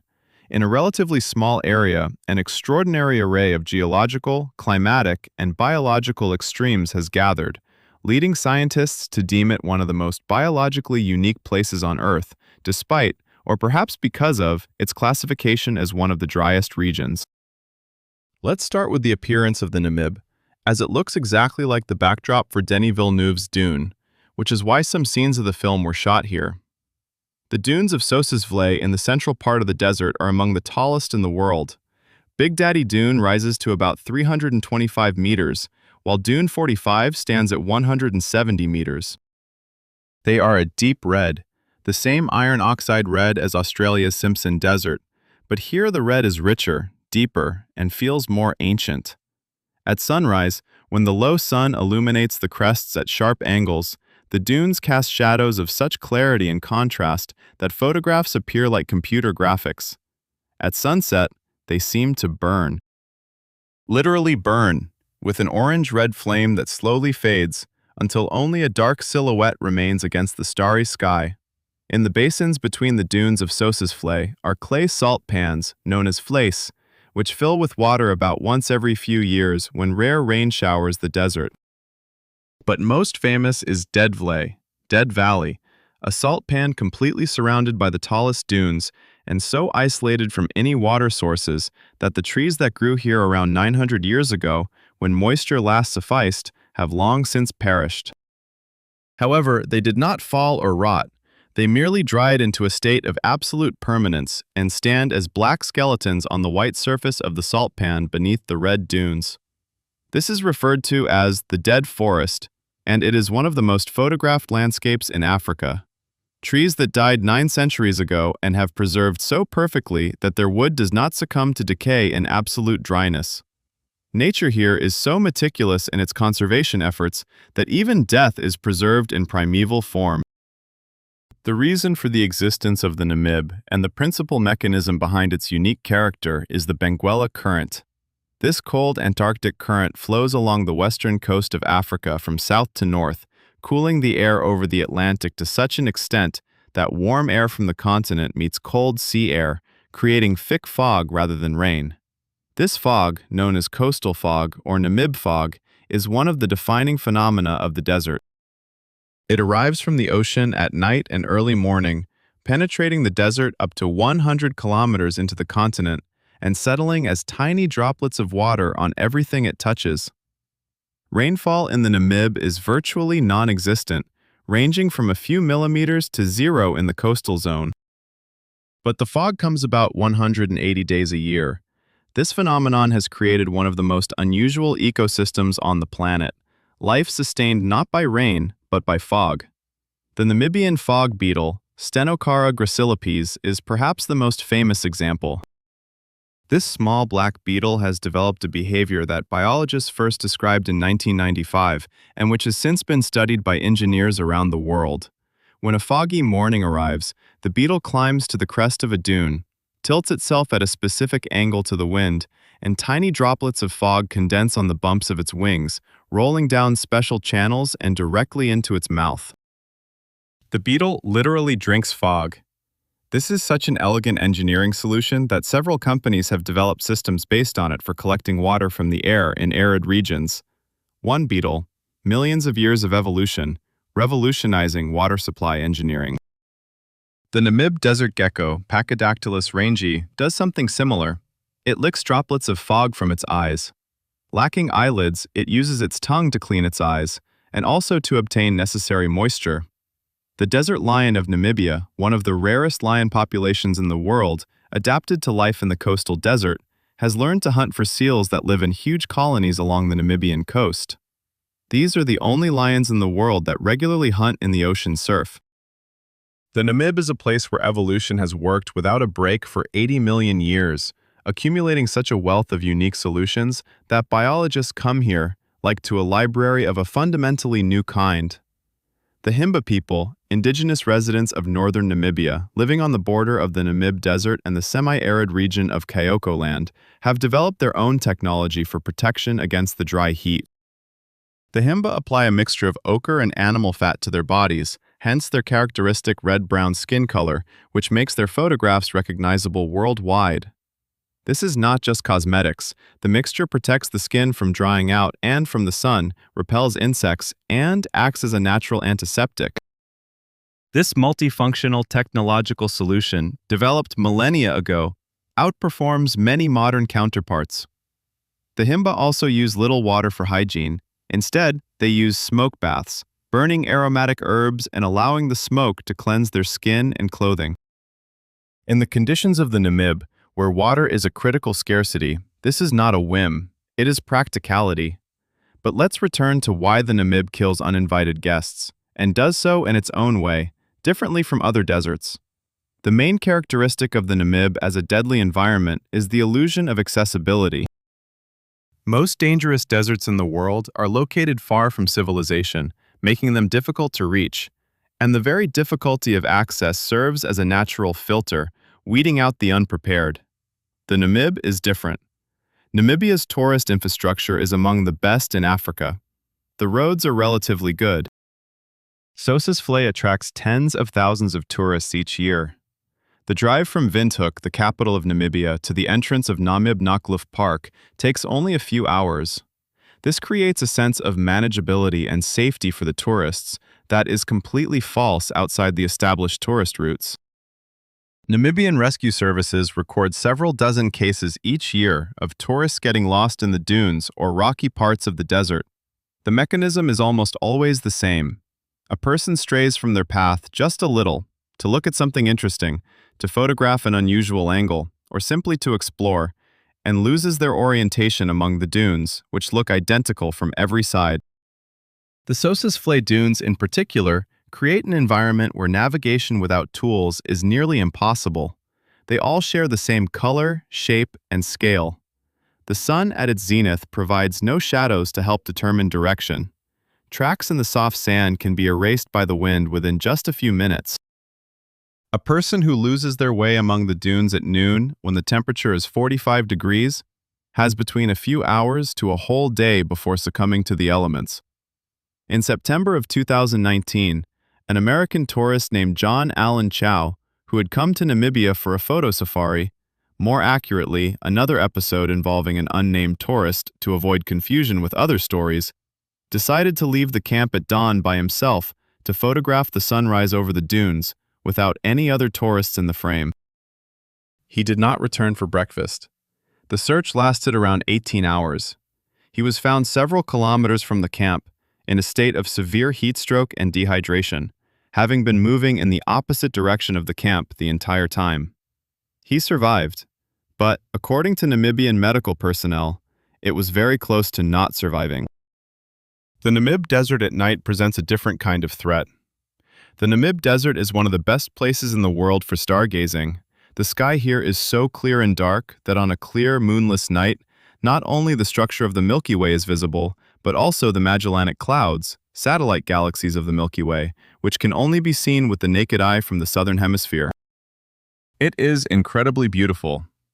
However, this also means that at night, the temperature can drop 30 to 40 degrees compared to the daily maximum, and a person stranded in the desert at night without warm clothing transitions from the threat of heat stroke to the threat of hypothermia within a few hours. The Namib does not choose between heat and cold, it offers both. The coastal area of the Namib adds another element to this collection of dangers: fog. That same life-giving fog that nourishes beetles and geckos poses a deadly threat to seafarers. The Skeleton Coast, the northern part of the Namibian coast, earned its name for a reason. It stretches hundreds of kilometers of coastline, where a combination of coastal fog, high waves, shallow reefs, and strong currents has made shipwrecking a standard outcome of encountering this shore for centuries. Hundreds of ships lie on the seabed or are partially washed ashore along the Skeleton Coast, some dating back to the 17th century, others to the 20th. The fog concealed the shore until the last moment. Waves would toss ships onto the reefs, and beyond that began the desert, without water, without food, without help. Sailors who managed to reach the shore found themselves in the Namib without resources. Most of them perished on land after surviving shipwrecks. This is where the skeletons come from. This is the origin of the name. The Bushmen, a people who lived along the Skeleton Coast in ancient times, referred to this place as the land created by God in anger. Portuguese sailors of the 15th century called it the Gates of Hell. Modern tourist brochures describe it as one of the most breathtaking nature reserves in Africa. All three descriptions are accurate and do not contradict one another. The Namib remains a desert that kills gently, without storms, without avalanches, without visible drama. It simply takes away water, removes shade, alters temperature, and waits. It has time. 80 million years of practice is serious experience. From the oldest desert on the planet, we move to a place where the desert exists not just as a geographical phenomenon, but also as a cultural, religious, and military reality all at once. We are flying to the Middle East, to the Rub al Khali, the empty quarter, the largest contiguous sand desert in the world, where dunes reach heights of 300 meters, and where oil lies beneath the sand, creating one of humanity's most acute geopolitical puzzles. Story 9. Rub al Khali, the empty quarter, full of secrets. Some names serve as warnings. Rub al Khali, translated from Arabic, means empty quarter, and this name serves as both a geographical description and a philosophical assertion, as well as an honest warning to anyone planning to venture there. Empty. Quarter. A quarter of the Arabian Peninsula, about 650,000 square kilometers, is simply empty. Not sparsely populated, not difficult to access, just empty, in the sense that nature has methodically and systematically cleared away everything extraneous, leaving only sand, heat, and wind, existing here in such pure and concentrated forms that even the desert-savvy Bedouins have historically avoided the Rub al Khali, calling it the place you go to not return. Rub al Khali is the largest contiguous sand sea on Earth. Not just a large desert, it is a continuous sea of sand without rocky areas, plateaued land, or oases in the conventional sense. It stretches across the southern part of Saudi Arabia and into Oman, Yemen, and the United Arab Emirates. Dunes here reach heights of 150 to 300 meters. That's like a 30-story building made of sand, and there are thousands of such buildings standing close together as far as the eye can see. If the Sahara is a novel, then Rub al Khali is just one paragraph of that novel repeated 650,000 times without any changes. Before discussing death, let's talk about why this place is alluring. Rub al Khali attracts us for the same reason people stare at an open flame. Something in human nature responds to an absolute, finished, perfect thing in its own right. Rub al Khali is the ultimate desert, a desert with no compromises, no exceptions, no areas where nature has softened and allowed anything green to thrive. Photographs from its central regions reveal something so pure in its geometry that it seems intentionally created: perfect parabolic dunes, perfect shadows, and a perfect horizon. This is the beauty of a mathematical equation, solved by nature on a scale that is hard to comprehend. Geologically, the Rub al Khali is a sedimentary basin, a giant bowl filled over millions of years with debris carried by winds from all directions. Beneath the sand lie layers of ancient rock, and it is within these rocks, specifically the Mesozoic limestone and dolomite layers, that the world's largest oil reserves are stored. Ghawar, the largest oil field in the history of humanity, partially located beneath the edge of the Rub al Khali, was initially estimated to contain about 87 billion barrels of recoverable oil reserves. The empty quarter is only empty on the surface. Beneath that surface, it is overflowing, with hydrocarbons, valuable resources, geopolitical conflicts, and historical claims. It is perhaps the most expensive empty space on the planet. The temperature regime of the Rub al Khali deserves special respect. In the summer, from May to September, the air temperature in the shade regularly exceeds 50 degrees, while the surface of the sand heats up to 80 or more. This temperature is like that of a well-heated frying pan. An egg placed on the surface of a dune at noon in July will begin to cook in about 10 minutes. That is not a metaphor, but a result of an actual experiment conducted by journalists from a Saudi publication. Solar radiation, with nearly zero cloud cover and a complete absence of humidity in the air, creates a UV index that exceeds 20, officially classified as extreme with a significant margin from the upper limit of the scale. Humidity in the central regions of the Rub al Khali averages around 3 to 4%. This is twice as dry as in most other deserts of the world, and about 3 times drier than in a wood drying chamber. At such humidity, the human body loses moisture not just through sweat and breathing, but literally through the skin. Water molecules migrate from the more humid environment of the skin tissues to the drier air based on the laws of diffusion, which do not care about your desire to survive. Unprotected skin begins to crack within just a few hours. Mucous membranes dry out and lose their protective functions. Blood starts to thicken as dehydration increases, putting more strain on the heart and slowing down oxygen delivery to the organs. Without water, a person in the central regions of the Rub al Khali will lose consciousness in less than a day and die within 2 days in the summer heat. This is not a hypothetical scenario. It is physiology verified by unfortunate incidents. The history of exploration in the Rub al Khali is a collection of stories about people who were either highly competent and well-prepared or not. And the difference in outcomes between these two groups was nearly 100%. The first documented crossing of the empty quarter by a European was undertaken by British explorer Bertram Thomas in 1931. Thomas spent several years preparing for this journey. He learned Arabic, converted to Islam, lived among Bedouins, and absorbed their knowledge of the desert before attempting the crossing. With a group of Bedouin guides, he traveled from Salalah in Oman to Qatar in about 58 days, approximately 1,000 kilometers through the harshest part of the desert. Thomas survived precisely because he did not try to oppose the desert. He learned from the people who knew it best.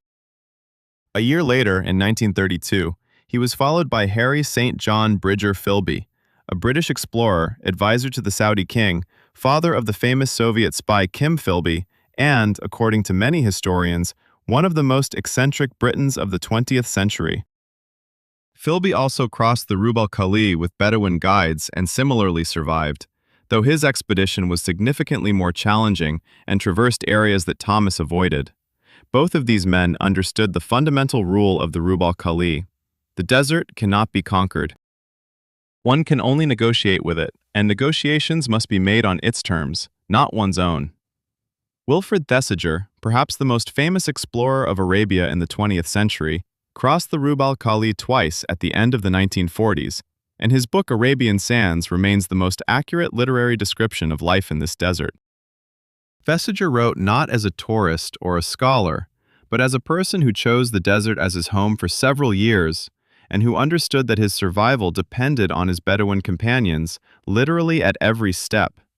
He described days when the water in the skins ran out and there were still several crossings left to the next source. Days when camels refused to move from exhaustion and people walked on the scorching sand. Days when sandstorms halted movement for several days and the whole expedition lay under blankets, huddled against camels while the wind howled above their heads. Vestager survived all of this because there were people nearby for whom this was ordinary life. The Bedouins of the Rub al Khali, primarily the Al-Mura and Dawasir tribes, historically were the only people able to navigate the empty quarter with relative safety, and only because they accumulated knowledge of the desert over generations, passing down orally the locations of every water source, every pasture, and every safe passage through the sand dunes. They knew how to read the shapes of dunes to determine the direction of prevailing winds and navigate without a compass. They understood which plants indicated underground water. They could find water in places that appeared utterly barren to European explorers. This was not magic. It was knowledge gained at the cost of generations of trials, errors, and deaths. The price of this knowledge was paid in advance by those who did not survive while it was being accumulated. In the 1970s and 1980s, the discovery of oil fields in Saudi Arabia brought modern technology to the Rub al Khali. Seismic survey teams, drilling rigs, and pipelines. Engineers and workers arriving from various countries regularly encountered the same problems as their predecessors, only now within a new technological framework. A malfunctioning air conditioner in a drilling rig's cabin at noon in July, with temperatures reaching 55 degrees, could turn into a medical emergency within 20 to 30 minutes. The navigation systems of that time malfunctioned under extreme heat and the magnetic anomalies created by iron-rich formations beneath the sand. Vehicles became stuck in the soft sands of the interdune plains, not because the drivers were careless, but because a surface that appeared solid could turn out to be a layer of compacted sand over a soft cushion that could not bear the weight. The Saudi company Aramco developed special safety protocols for working in the Rub al Khali, which included mandatory vehicle pair operations, strict water consumption regulations, and medical checkpoints every few hours. One story from 1992 became legendary among geologists working on the Arabian Peninsula. A small seismic survey team of 4 lost communication with their base due to radio equipment failure. Presumably, the transmitter broke down from overheating. One of the vehicles got stuck in the interdune plain, and attempts to pull it out drained the batteries of the second vehicle. They had enough water for 2 days. The group decided to remain in place and wait for rescue, a decision later confirmed to be the right one by the rescuers. They were found on the 3rd day, in critical condition from dehydration, but alive. The rescue operation cost the Saudi authorities a significant amount and required the use of helicopters. All 4 survived. But this was a case where the competent decision to stay put saved their lives. Most people, in a panic, begin to move, which, in the conditions of the Rub al Khali, equates to hastening the inevitable. Modern tourism in the Rub al Khali exists and is strictly regulated. Organized desert tours from Riyadh or Abu Dhabi offer overnight stays among the dunes in air-conditioned tents, candlelit dinners, and ATV rides. It is safe, controlled, and has about as much in common with the real experience of the Rub al Khali as a ride on a carousel does with driving a Formula race car. Outside the tourist areas, in the central regions, everything remains as it was: scorching sand, aridity, temperatures exceeding 50 degrees, dunes reaching 300 meters, and a complete lack of communication. Nature here did not adapt to the tourism industry. It simply continues to do what it had been doing for 80 million years before the tourism industry came into existence. Rub al Khali is best avoided not because there is nothing to see. There is plenty to admire: the perfect geometry of the dunes, the night sky above the desert, sunsets that Hollywood cannot recreate even with an unlimited budget. The problem is that the desert does not draw a line between to visit and to stay forever. That line exists only in your mind, and only as long as you are able to maintain it. We leave the oil sands of Arabia and head to a place where the desert meets altitudes so extreme that the very word desert feels out of place here, and yet is entirely accurate. We are flying to Tibet, to Changthang, a high-altitude desert on the roof of the world, where the air is half as dense as at sea level, where yaks are the only reasonable means of transport, and where Buddhist monks have sought enlightenment for millennia in conditions that kill people without a hint of illumination. Story 10. Changthang, the desert on the roof of the world. There is a special kind of madness that overtakes people at the mere mention of Tibet. It is not ordinary tourist curiosity. It is something deeper, almost religious in nature. Tibet promises something difficult to articulate: proximity to the heavens, a distance from chaos, a sense of the edge of the map, where the ordinary world ends and something fundamentally different begins. These expectations are not entirely unfounded. Tibet truly is a place where the common world stops. The issue is that, along with the ordinary world, a sufficient amount of oxygen also runs out, and this condition is felt by the body far more acutely than any spiritual revelation. Changthang, Northern Plateau in Tibetan, is a high-altitude desert occupying much of the Tibetan Plateau and partially extending into the Indian state of Ladakh. The area is about 800,000 square kilometers. The average altitude ranges from 4,500 to 5,300 meters, making Changthang the highest desert on the planet. For comparison, Elbrus, the highest peak in Europe, rises to 5,642 meters, roughly where some typical pastures can be found in Changthang. Here, livestock are grazed at heights where climbers in other parts of the world have already donned oxygen masks. The first thing anyone notices upon arriving in Changthang without prior acclimatization is the air. More precisely, its absence. Formally, the air exists. Its molecular composition is identical to that of sea level: 21% oxygen, 78% nitrogen, and the rest is trace gases. But the atmospheric pressure at an altitude of 5,000 meters is about 54% of that at sea level. This means that each breath contains roughly half as many oxygen molecules as your body is used to receiving. The brain, heart, and muscles, expecting a certain amount of oxygen with each breath, begin to receive only half. The body's reaction is predictable and unpleasant. Mild altitude sickness, headache, nausea, weakness, insomnia, is the standard welcome that Changthang offers to most newcomers. It's uncomfortable, but bearable, and with proper acclimatization, a slow ascent with stops for several days at intermediate altitudes, the body adapts, increasing the production of red blood cells and enhancing oxygen utilization efficiency. This is why Tibetans, who have lived at these elevations for millennia, possess genetic mutations that make their blood significantly more efficient at low partial oxygen pressures, in particular the EPAS1 gene, which allows their bodies to function normally in conditions where a lowland person would experience acute oxygen deprivation. Severe forms of altitude sickness, high-altitude pulmonary edema, and high-altitude cerebral edema can be deadly and strike without warning. High-altitude pulmonary edema develops when the blood vessels in the lungs constrict in response to low oxygen pressure, causing blood plasma to leak into lung tissue. A person literally drowns from the inside as their lungs fill with fluid, despite an absence of water on the outside. Symptoms include increasing shortness of breath, coughing up frothy sputum, and bubbling wheezes. Without immediate descent and medical attention, this can be fatal within a few hours. High-altitude cerebral edema is a similar process occurring in the skull, presenting symptoms such as loss of coordination, confusion, hallucinations, and loss of consciousness. One characteristic feature of this condition is that a person often does not realize something serious is happening because their brain is already functioning improperly. Changthang adds to the altitude dangers a full range of desert threats, just in high-altitude conditions.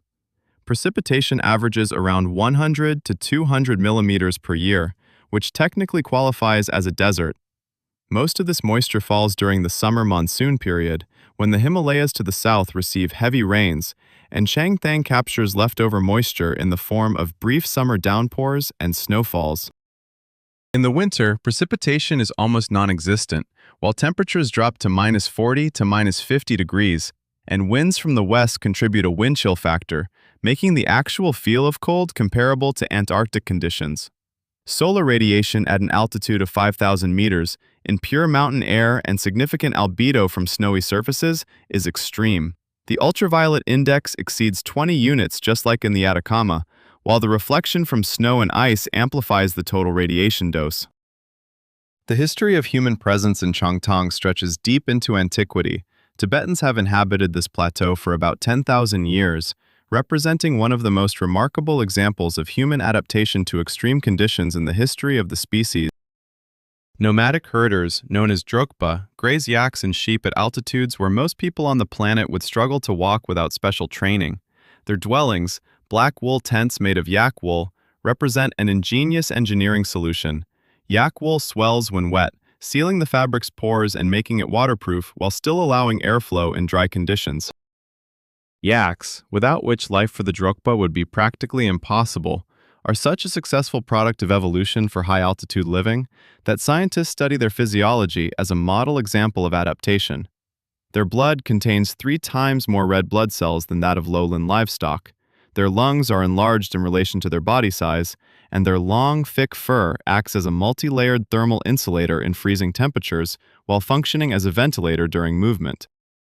The Buddhist monasteries of Tibet, Sera, Drepung, Tashi Lunpo, are primarily located in valleys at relatively accessible altitudes, but the tradition of hermit living involves retreating to the most inaccessible areas of the plateau.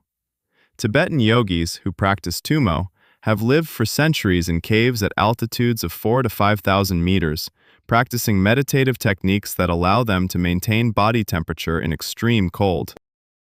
Research conducted in the 1980s by Harvard professor Herbert Benson showed that experienced tumo practitioners can indeed raise the temperature of their peripheral body tissues, such as fingers and toes, by 8 to 10 degrees during meditation, which theoretically protects against frostbite in conditions where an ordinary person would succumb in just a few minutes. This is not mysticism.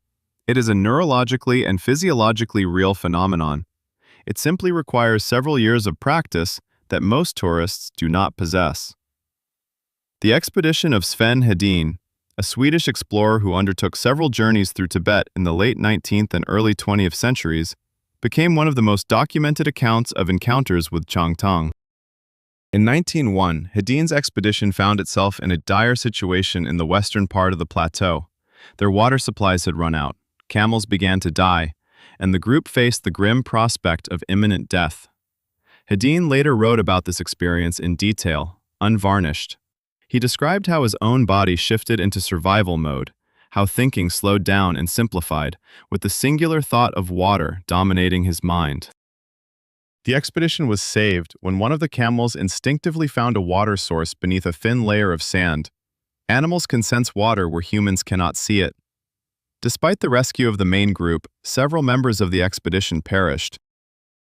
The Sino-Indian border conflict in the 1960s added a dimension of military tragedy to Changthang. The line of actual control between India and China runs through Changthang, and in 1962, both countries fought at altitudes of 4,000 to 5,000 meters under conditions where simply standing upright is a physical effort. Indian soldiers, hastily moved from the plains to high-altitude positions without adequate acclimatization and winter gear, suffered from altitude sickness, frostbite, and hypothermia as much as from enemy actions. Mountain warfare is a war on 2 fronts, against the enemy and against the altitude itself. The Changthang Desert fought against both armies with its already familiar neutrality. Modern tourists arrive in Tibet through Lhasa, the capital of the Tibet Autonomous Region of China, located at an altitude of about 3,650 meters. This is already a significant height for the onset of altitude sickness in unacclimatized individuals, and local hospitals receive patients with symptoms of altitude sickness every day during the tourist season. Further movement into Changthang requires special permission from the Chinese authorities, not for tourist reasons, but for safety considerations, because the Chinese administration is well aware of what the altitude of 5,000 meters, combined with the desert climate, does to unprepared individuals.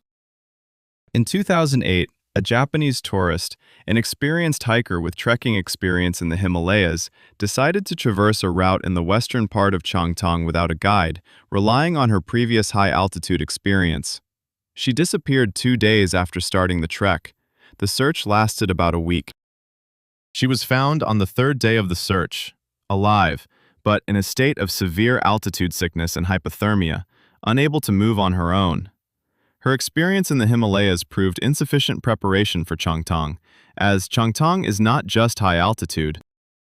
It is high altitude, plus desert, plus isolation, plus lack of trails, plus weather that can change in minutes. The combination of these factors yields a result that is not equal to their sum.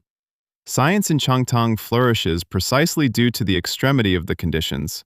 Here, they study adaptation to altitude, astrophysics and conditions of minimal atmospheric scattering, and unique ecosystems of high-altitude lakes.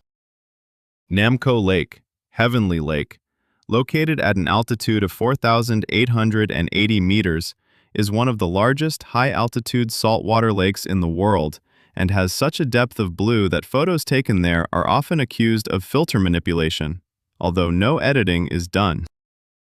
It is simply the physics of light scattering at high altitude in clear air.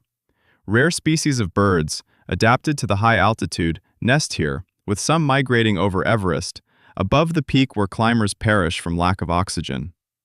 Changthang remains a place best viewed from a distance, preferably from several thousand kilometers away and several thousand meters lower. Its beauty is real and astonishing. Its danger is also real and astonishing. The difference is that beauty can be appreciated in photographs, whereas danger can only be assessed in reality, and usually at the moment when it is already too late to evaluate. From the cold, high-altitude desert we descend, but not into warmth and comfort. We are descending into a place where the desert met nuclear physics and lost. Or won, depending on your perspective. We are heading to Central Asia, to the Karakum Desert, an expanse under which a hole in the earth has been burning for over 50 years, where the Soviet legacy has added human-made dangers that rival the natural ones in scale. Story 11. Karakum, the desert where the earth itself burns. There are places that become symbols, not because someone specifically chose them for this role, but because they so accurately embody an idea that nature and history seem to have agreed on it beforehand.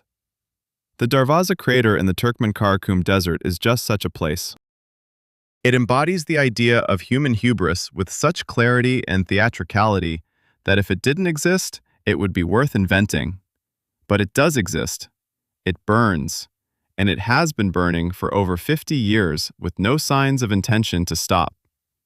Karakum, which translates to black sands from Turkic, is somewhat ironically named, as it is more gray-yellow in color and occupies about 70% of Turkmenistan's territory, making it one of the largest deserts in Asia, around 350,000 square kilometers of sandy plains, dunes, and takirs, flat clay surfaces, hard as concrete in dry times and turning into impassable swamps during rare rains. This is a desert without outstanding beauty, lacking the 300-meter dunes of the Namib, the colorful geothermal fields of Danakil, or the granite spires of Patagonia. The Karakum is beautiful in a restrained, somewhat dreary way characteristic of endless spaces absent of accents. Pale skies above pale earth, horizons in every direction, and sparse saxaul bushes, leafless trees with green branches serving as leaves, and roots that plunge 10 to 15 meters deep in search of water. The climate of the Karakum is what climatologists politely refer to as harshly continental, while those who have lived there describe it far less politely. In summer, temperatures reach 50 degrees Celsius at the surface and 45 in the shade, which, by the way, is practically non-existent as trees are sparse and low. In winter, temperatures drop to -30 to -35, and north winds carrying dust and dry cold create conditions whereby Turkmen shepherds have historically lost entire herds of livestock overnight during particularly brutal snowstorms. Annual precipitation is around 80 millimeters, about the same amount that falls in Moscow over 3 weeks of summer. Water is scarce. The infamous Karakum Canal, dug during Soviet times for desert irrigation, has become one of the largest ecological disasters in Central Asian history. It drained the rivers that fed the Aral Sea, and the Aral Sea has disappeared. Literally disappeared. One of the largest inland seas in the world, existing for millennia, dried up in just a few decades. The bottom of the former sea has turned into salinized land, from which winds lift salt and toxic chemicals, the remnants of Soviet fertilizers and pesticides, and disperse them throughout Central Asia. This is a separate ecological tragedy, but it is essential for understanding the Karakum Desert. It is a desert where human intervention has added man-made threats to natural dangers with such abundance that distinguishing one from the other has become impossible. But let's return to the main focus, the fire. In 1971, a Soviet geological team was drilling near the settlement of Darvaza, exploring potential oil and gas fields. The drilling rig collapsed into an underground cavern, a void in the rock filled with natural gas. The ground beneath the rig gave way, creating a crater approximately 60 to 70 meters in diameter and around 30 meters deep. Natural gas began to escape from the crater. Soviet geologists decided to ignite the gas, expecting it to burn out in a few days, a few weeks at most, thus eliminating the danger of methane release. It seemed reasonable. It seemed simple. It turned out to be a solution whose consequences continue to this day, over 50 years of continuous burning. The Darvaza crater, the Turkmen call it Gates of Hell, and this name is caught on in the international press, burns at night like something absolutely otherworldly. Several hundred small gas flames on the walls and bottom of the crater create a scene that is hard to describe without resorting to the word infernal. The orange flames in the dark desert light up the sky with a warm, flickering glow for many kilometers around. The sound, a continuous low hum interrupted by bursts when particularly large bubbles of gas escape and ignite. The heat can be felt from dozens of meters away, so intense that approaching closer without special heat-resistant gear is impossible. At night, Darvaza can be seen from several kilometers away, appearing as a hole in the ground through which something very deep glows. Canadian explorer and adventurer George Karunis became the first person to descend to the bottom of the crater in 2013. He did this in a special heat-resistant suit, equipped with a cooling system and a rope descent, and spent about 30 minutes at the bottom collecting soil and gas samples. The samples yielded astonishing results. At the bottom of the burning crater, in conditions of extreme heat and concentration of methane, live bacteria were discovered. Extremophiles, microorganisms adapted to conditions that should make the existence of life impossible. This discovery has significance for astrobiology. If bacteria can live at the bottom of a gas crater that has been continuously burning for half a century, then perhaps life may be found in places we thought were absolutely lifeless. The Karakum is home to several animals whose adaptation to the desert deserves separate discussion. The black widow spider, one of the most venomous spiders in Eurasia, dwells right here, preferring salt flats and clay outcrops. Its venom is neurotoxic and, if left untreated, can lead to death. Historically, bites from the black widow have claimed the lives of shepherds and travelers who had no access to medical assistance. The very word Karakurt means black death, and Turkmen shepherds, who have lived near this spider for centuries, treat it with a respect that is a blend of knowledge, experience, and sensible caution. The gritsa is a large venomous snake from the viper family, also widespread in the Karakum Desert, and is responsible for a significant number of deaths in the region. Unlike many other venomous snakes, the gritsa is not prone to retreat immediately when encountering a human. It may attack without warning if it believes its escape route is cut off. The venom of the gritsa contains powerful hemotoxins that destroy blood vessel walls, leading to extensive internal bleeding. Without timely administration of an antidote, a gritsa bite is highly likely to be fatal. In the Karakum Desert, where the nearest medical facility can be several hours away, timely is a relative term. The Soviet legacy in the Karakum is not just the burning crater. It's an entire layer of man-made hazards superimposed on natural ones. In the vicinity of the former Soviet Biological Weapons Center on Vozrozhdeniya Island, which is technically not part of the Karakum but belongs to the same Central Asian context, spores of anthrax have been found in the soil. After the collapse of the USSR, the island was abandoned. The water level of the Aral Sea dropped so significantly that the island became a peninsula, connecting it to the mainland, and the contaminated areas became potentially accessible to humans and animals. The scale of the potential threat is still being assessed. This adds a biological dimension of danger to the Karakum that no other desert on our list possesses. The Turkmen government periodically discusses the possibility of extinguishing the Darvaza gas crater. The loss of natural gas that could be sold concerns economists. President Berdimuhamedov officially tasked officials with exploring this option in 2010. Technically, it is possible. There are methods for capturing and burning the gas with controlled extinguishing of the crater. But since this has not yet happened, the gates of hell continue to burn. Perhaps this is because tourists come specifically to see the fire, bringing more to the Turkmen economy than would be gained from selling the gas. Nature created a deadly desert, and Soviet geologists inadvertently added a tourist attraction. The story continues. The Karakum should be approached with caution, for reasons that should be obvious by now: heat, cold, lack of water, venomous fauna, and man-made dangers of Soviet origin combined to create a situation that is unique even among the other deserts on our list. It is the only desert in the world where natural threats are compounded by a fire that has been burning for half a century and shows no signs of stopping. It is a place where human error has become a permanent feature of the landscape, as constant as the sand dunes and saxaul trees. From the burning hole in Turkmenistan, we head to a desert that kills not by heat, cold, or fire, but in the most mundane way of all. It simply never ends. We are flying to Australia again, but this time not to Simpson Desert, but to the Great Sandy Desert, a place where distances are so vast and landmarks so few that the very space becomes a weapon. Story 12. The Great Sandy Desert, when space becomes a sentencing. There are flashy killers, those that act quickly, vividly, with an obvious cause and effect between the action and the result.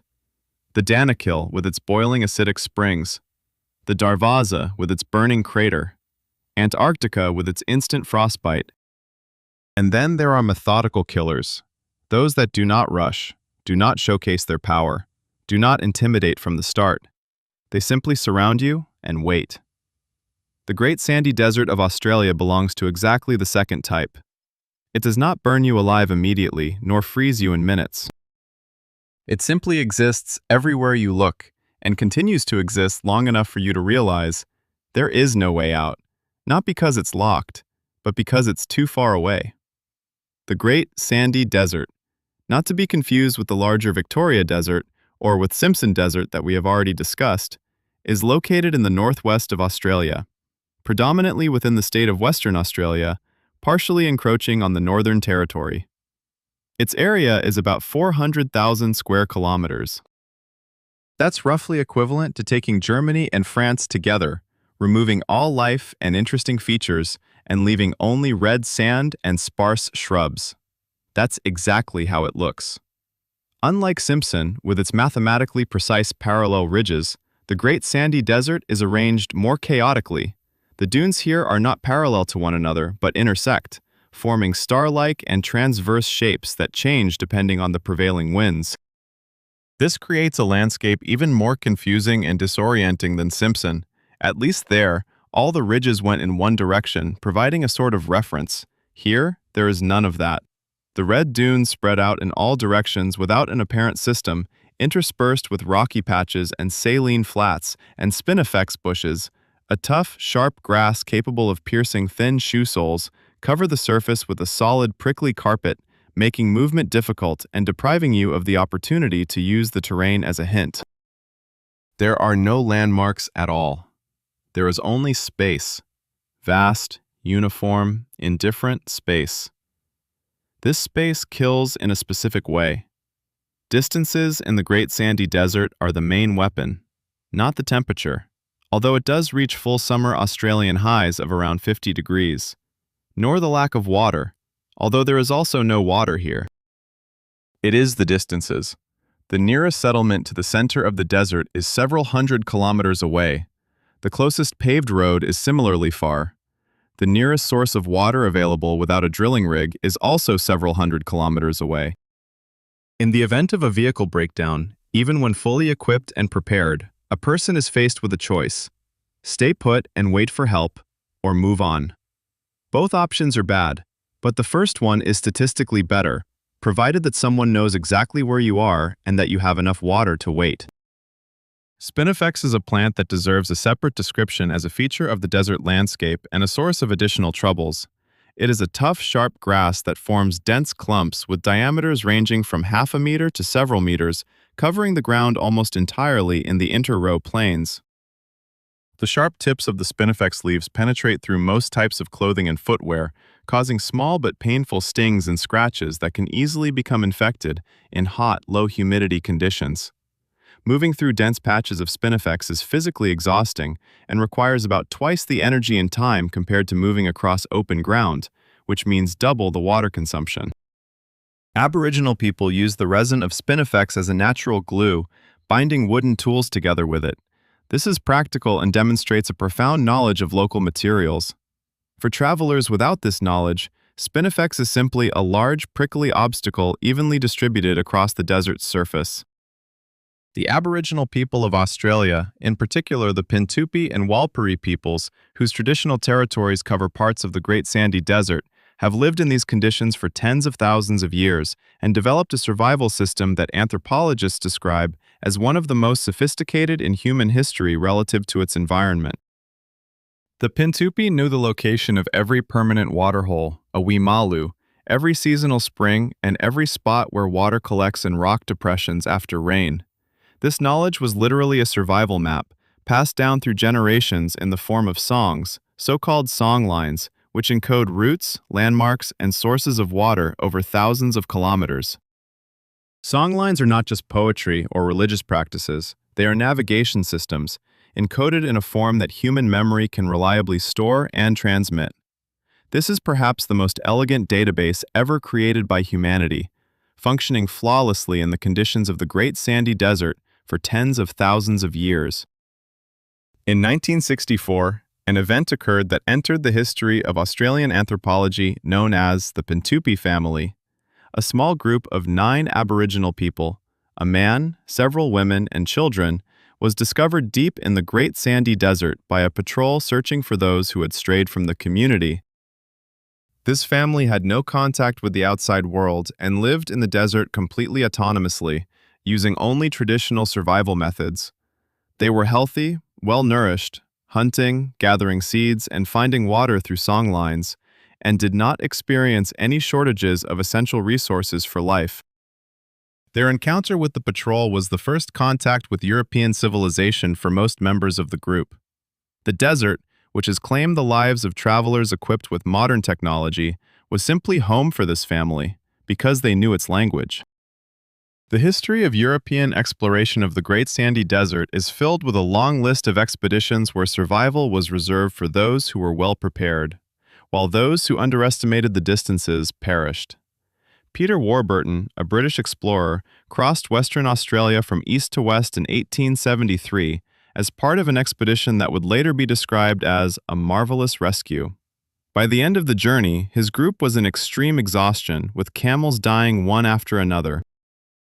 Only Warburton's incredible endurance and precise navigation allowed the expedition to reach the coast alive. Warburton lost an eye, not due to an attack or an accident, but because of a combination of dehydration, poor nutrition, and ultraviolet radiation, which methodically damages the tissues of the eye in the conditions of the Australian desert without protection.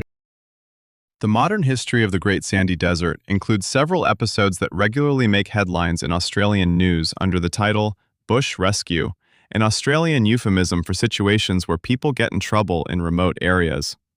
In 2006, a family of 4, 2 parents and their 2 children, got stuck in the Great Sandy Desert in an off-road vehicle, bogged down in soft sand. They waited for help for 5 days in daytime temperatures around 45 degrees. They had enough water for 2 days. By the 3rd day, their water was gone. They survived by squeezing out the remaining moisture from any available sources, from fruits in their travel rations, and from condensation that formed at night on the metal surfaces of the vehicle.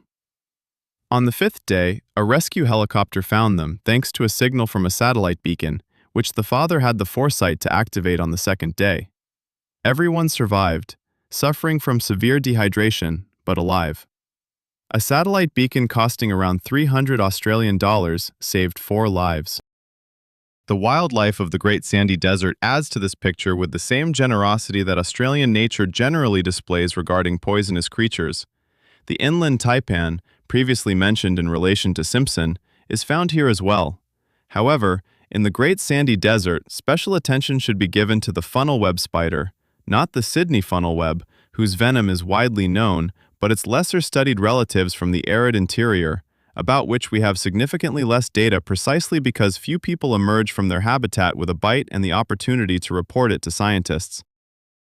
The mollusk, a spiky little lizard resembling a miniature dragon, is one of the symbols of Australia's deserts and possesses an incredible water collection system. Its scales are covered with microscopic channels that gather moisture from any source, fog, dew, even damp sand, and direct it to the corners of its mouth. The mollusk literally drinks through its skin. This is fascinating from a biological perspective and entirely useless from the standpoint of human survival for those without scales. The Great Sand Desert is best described through the concept of scale. Most threats in other deserts on our list are intense. They strike hard and fast. Dalal burns. Antarctica freezes. The Rub al Khali dehydrates in just one day. The Great Sand Desert kills by distance. It is simply so vast that the journey to safety is always longer than expected. This killing is not a blow but rather an embrace, slow, steady, with no sudden movements.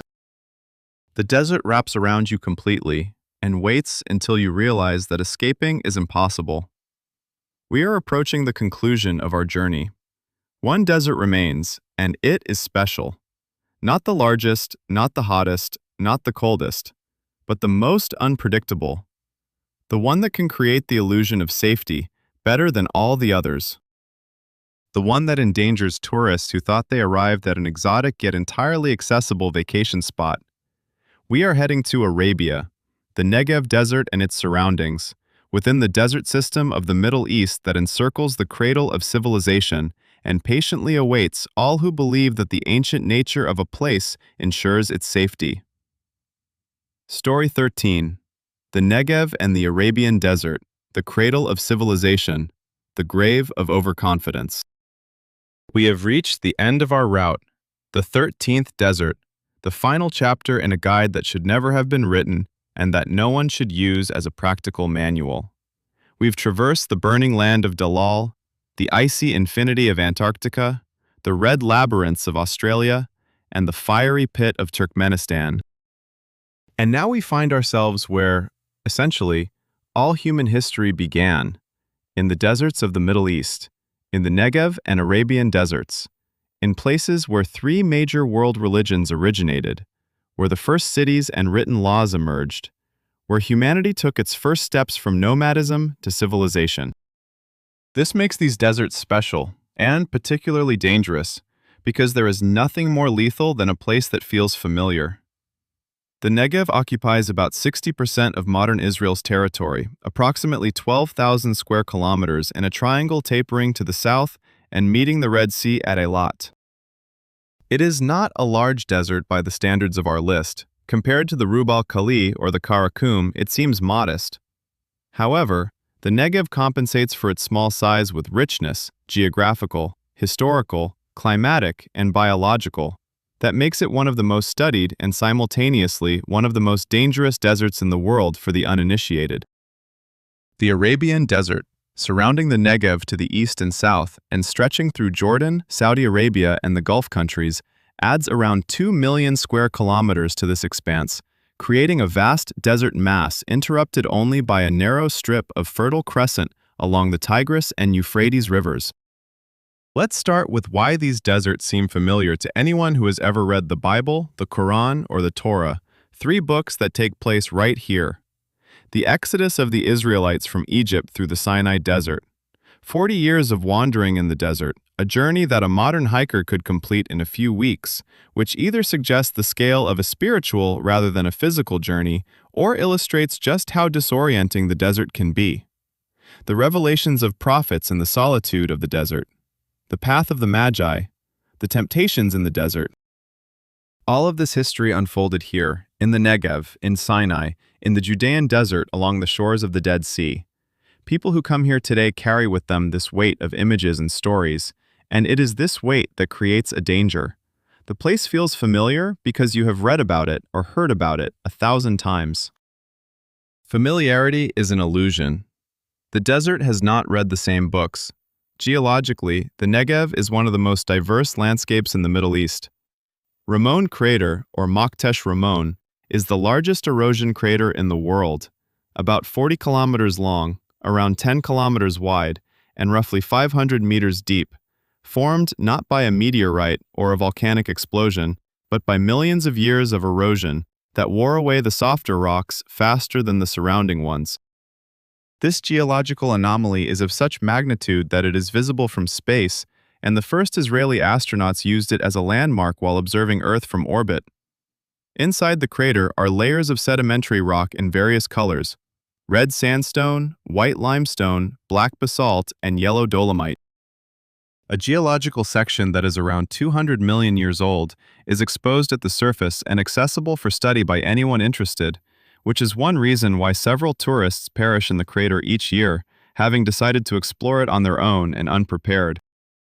The climate of the Negev and the Arabian Desert is a classic subtropical dry climate, with a few features akin to an unexpected dental bill. In summer, from May to October, the temperature in the shade regularly exceeds 40 degrees Celsius and on particularly hot days reaches 46 to 48 degrees Celsius in the lowest points of the terrain, where hot air accumulates and heats up even more. A special phenomenon is the Kumsin, the very hot, dry wind from the south and southeast we mentioned in the chapter on the Sahara. The Kumsin comes from the Arabian Peninsula, sweeps through the Sinai Desert, and crashes into the Negev and the Israeli coastal plain in waves of hot, dry air, carrying fine dust and raising the temperature by 10 to 15 degrees within a few hours. Humidity during the Kumsin drops to 5 to 10%. Visibility decreases to just a few hundred meters due to dust suspended in the air. Everything metal, wood, and leather suffers, drying out, cracking, warping. The Kumsin blows for several days to several weeks, and its psychological effects on people, irritability, anxiety, decreased concentration, are so well documented that Israeli courts have historically taken the Kumsin into account when considering cases of crimes committed during these days. The Judean Desert, descending from Jerusalem to the Dead Sea, adds its own specific contribution to this climatic arsenal. The elevation change here is about 1,200 meters over a distance of around 20 kilometers, rising from about 800 meters above sea level in Jerusalem to 430 meters below sea level at the shore of the Dead Sea. This is one of the most dramatic topographical drops on land in the world, creating microclimatic zones, the cool and relatively humid Jerusalem, followed by a steep slope with increasing heat, and finally the low point, the Jordan Valley and the shores of the Dead Sea, where the air is so dense from pressure and saturated with vapors from the salty lake that breathing here feels physically different than in most other places on Earth. The Dead Sea, the lowest body of water on the surface of the Earth, contains about 34% salt, which is approximately 10 times more than in regular seawater, and is absolutely lifeless in the literal sense. No fish, no algae, no plankton. Tourists coming to float in the Dead Sea who accidentally ingest the water can get a chemical burn to their esophagus. Brine at this concentration is an aggressive chemical environment for any biological tissue. The history of people in these deserts is so long and dense that it can be viewed as a separate argument for human survival, given sufficient competence. The Nabateans, an Arab people who established a thriving state in the Negev and surrounding areas from around the 4th century before Christ to the 2nd century after, developed one of the most sophisticated water management systems in history. In conditions with an average annual rainfall of about 80 to 100 millimeters, they built an extensive network of underground cisterns, canals, and terraces to collect rainwater that allowed them to sustain cities with populations of several thousand people in the heart of the desert. The capital of the Nabatean kingdom, Petra, hewn from pink sandstone in modern-day Jordan, still impresses visitors with its scale and beauty, but even more so should astound with its engineering. The Nabateans solved the water supply problem in the desert so elegantly that their solutions are still studied by hydrologists today. The military history of the Negev and Sinai is perhaps the most eventful among all the deserts on our list, considering it is a small territory. The Sinai Campaign of 1956, the Six-Day War of 1967, the Yom Kippur War of 1973, each of these conflicts unfolded under desert climate conditions, and all of them added significant losses to military casualties due to dehydration, heat stroke, and disorientation. Israeli military forces have developed specialized desert survival courses, mandatory for all personnel, precisely because experience has shown that a soldier unfamiliar with the desert is vulnerable, regardless of their combat training level. In October 1973, the Egyptian and Syrian armies advanced rapidly during the first days of the war, and one of the factors that halted their advance in Sinai, in addition to Israeli resistance, was water supply logistics. Advancing troops simply could not secure enough water to progress through the Sinai Desert at the pace required by their strategic plan. The desert fought against everyone once again. In 1995, an incident occurred that became a symbol of the tragedy of tourist unpreparedness in the Negev. A group of 8 German tourists set off on a hiking route in the Eilat Mountains in the southern Negev at the end of April. Late April in Israel is a time when the weather in Tel Aviv is still relatively pleasant, around 25 degrees, and tourists arrive with summer wardrobes and a sense of mild warmth. However, in the Eilat Mountains at the end of April, it is already 40 degrees in the shade. The group set out on their hike without a sufficient supply of water, relying on springs marked on their map. Several of these springs turned out to be dry, which is a common occurrence at the end of the dry season. By midday, the group ran out of water, and by evening, several individuals were experiencing the onset of heat stroke. Search efforts began when the group did not return at the designated time. They were found the next morning, alive, but in critical condition. One person died. This was April, not July, not August. April, a month that in most European countries is associated with mild spring weather. The Jordanian desert of Wadi Rum, a location featured in The Martian, Lawrence of Arabia, several installments of Star Wars, and the first part of Dune, adds a dimension of cinematic familiarity to this region, which can be an additional trap. Tourists arrive in Wadi Rum with images from films in their minds and a feeling that they know what this place looks like. They know they've seen it in movies. What they do not know is how it feels, how 43 degrees at zero humidity feels in a confined canyon of red sandstone that retains heat like a clay oven. How complete absence of shade feels at noon when the sun is directly overhead. How the sound of one's own breath feels in the absolute silence of the desert at night when the temperature drops to 5 degrees and you realize that you are lost. Film conveys an image. The desert conveys an experience. These are different things.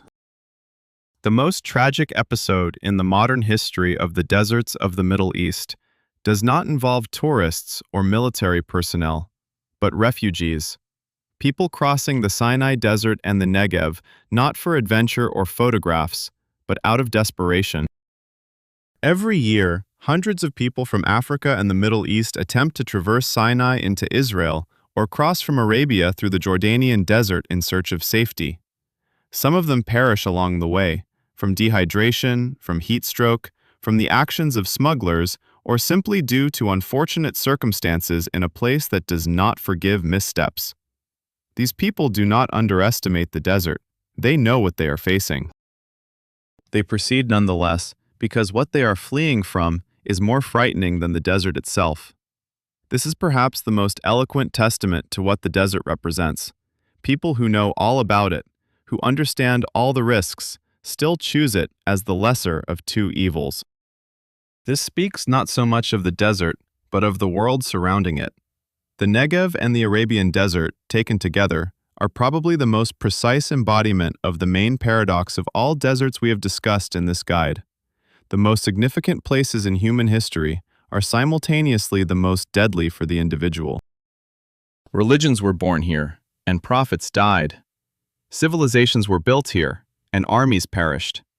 Laws were established here, laws by which half of humanity lives, and the one law that matters in the desert was broken. Respect the space you enter, for it existed long before you and will endure long after. Deserts are not evil. It is important to understand this at the end of our journey. None of the 13 deserts we have visited in these pages, from Antarctica to the Negev, from the Atacama to the Karakum, wishes you harm. They have no desires. They have no intentions. They only possess physical laws, thermodynamics, hydrology, geology, biology, that operate with absolute consistency and absolute indifference to who exactly finds themselves within their reach. A camel or a tourist, a soldier or a scientist, a prophet or a geologist. The physical laws apply equally to everyone, and the desert enforces them without bias. The only difference between those who survive in the desert and those who do not is knowledge. Not strength, not endurance, not determination. It is knowledge, concrete, detailed, acquired through experience, or inherited from those who gained it at the cost of their lives. The Tuareg know the Sahara. The Drukpa know Changthang. The Pintupi know the Great Sand Desert. The Afar know Danakil. The Bedouins know Rub al Khali. This knowledge has cost thousands of years and countless sacrifices, those who did not survive while it was amassed. This knowledge is perhaps the most valuable of all forms of human understanding, because each element is paid for with someone's life. 13 deserts. 13 ways in which planet Earth reminds us of our place in the grand order of things. 13 arguments in favor of humility, preparedness, and respect for spaces that do not require our presence. This does not mean we shouldn't go there. Some of these places are among the most beautiful and significant on the planet. It means we should travel there correctly, with a guide, with water, with knowledge, with respect, and with a clear understanding that the desert is not a backdrop for your adventure. You are a guest in its space, a guest she did not invite and who she will not hold back if you decide to stay forever. The guide is finished. You have read it to the end. This means you are still alive. We consider this a good outcome.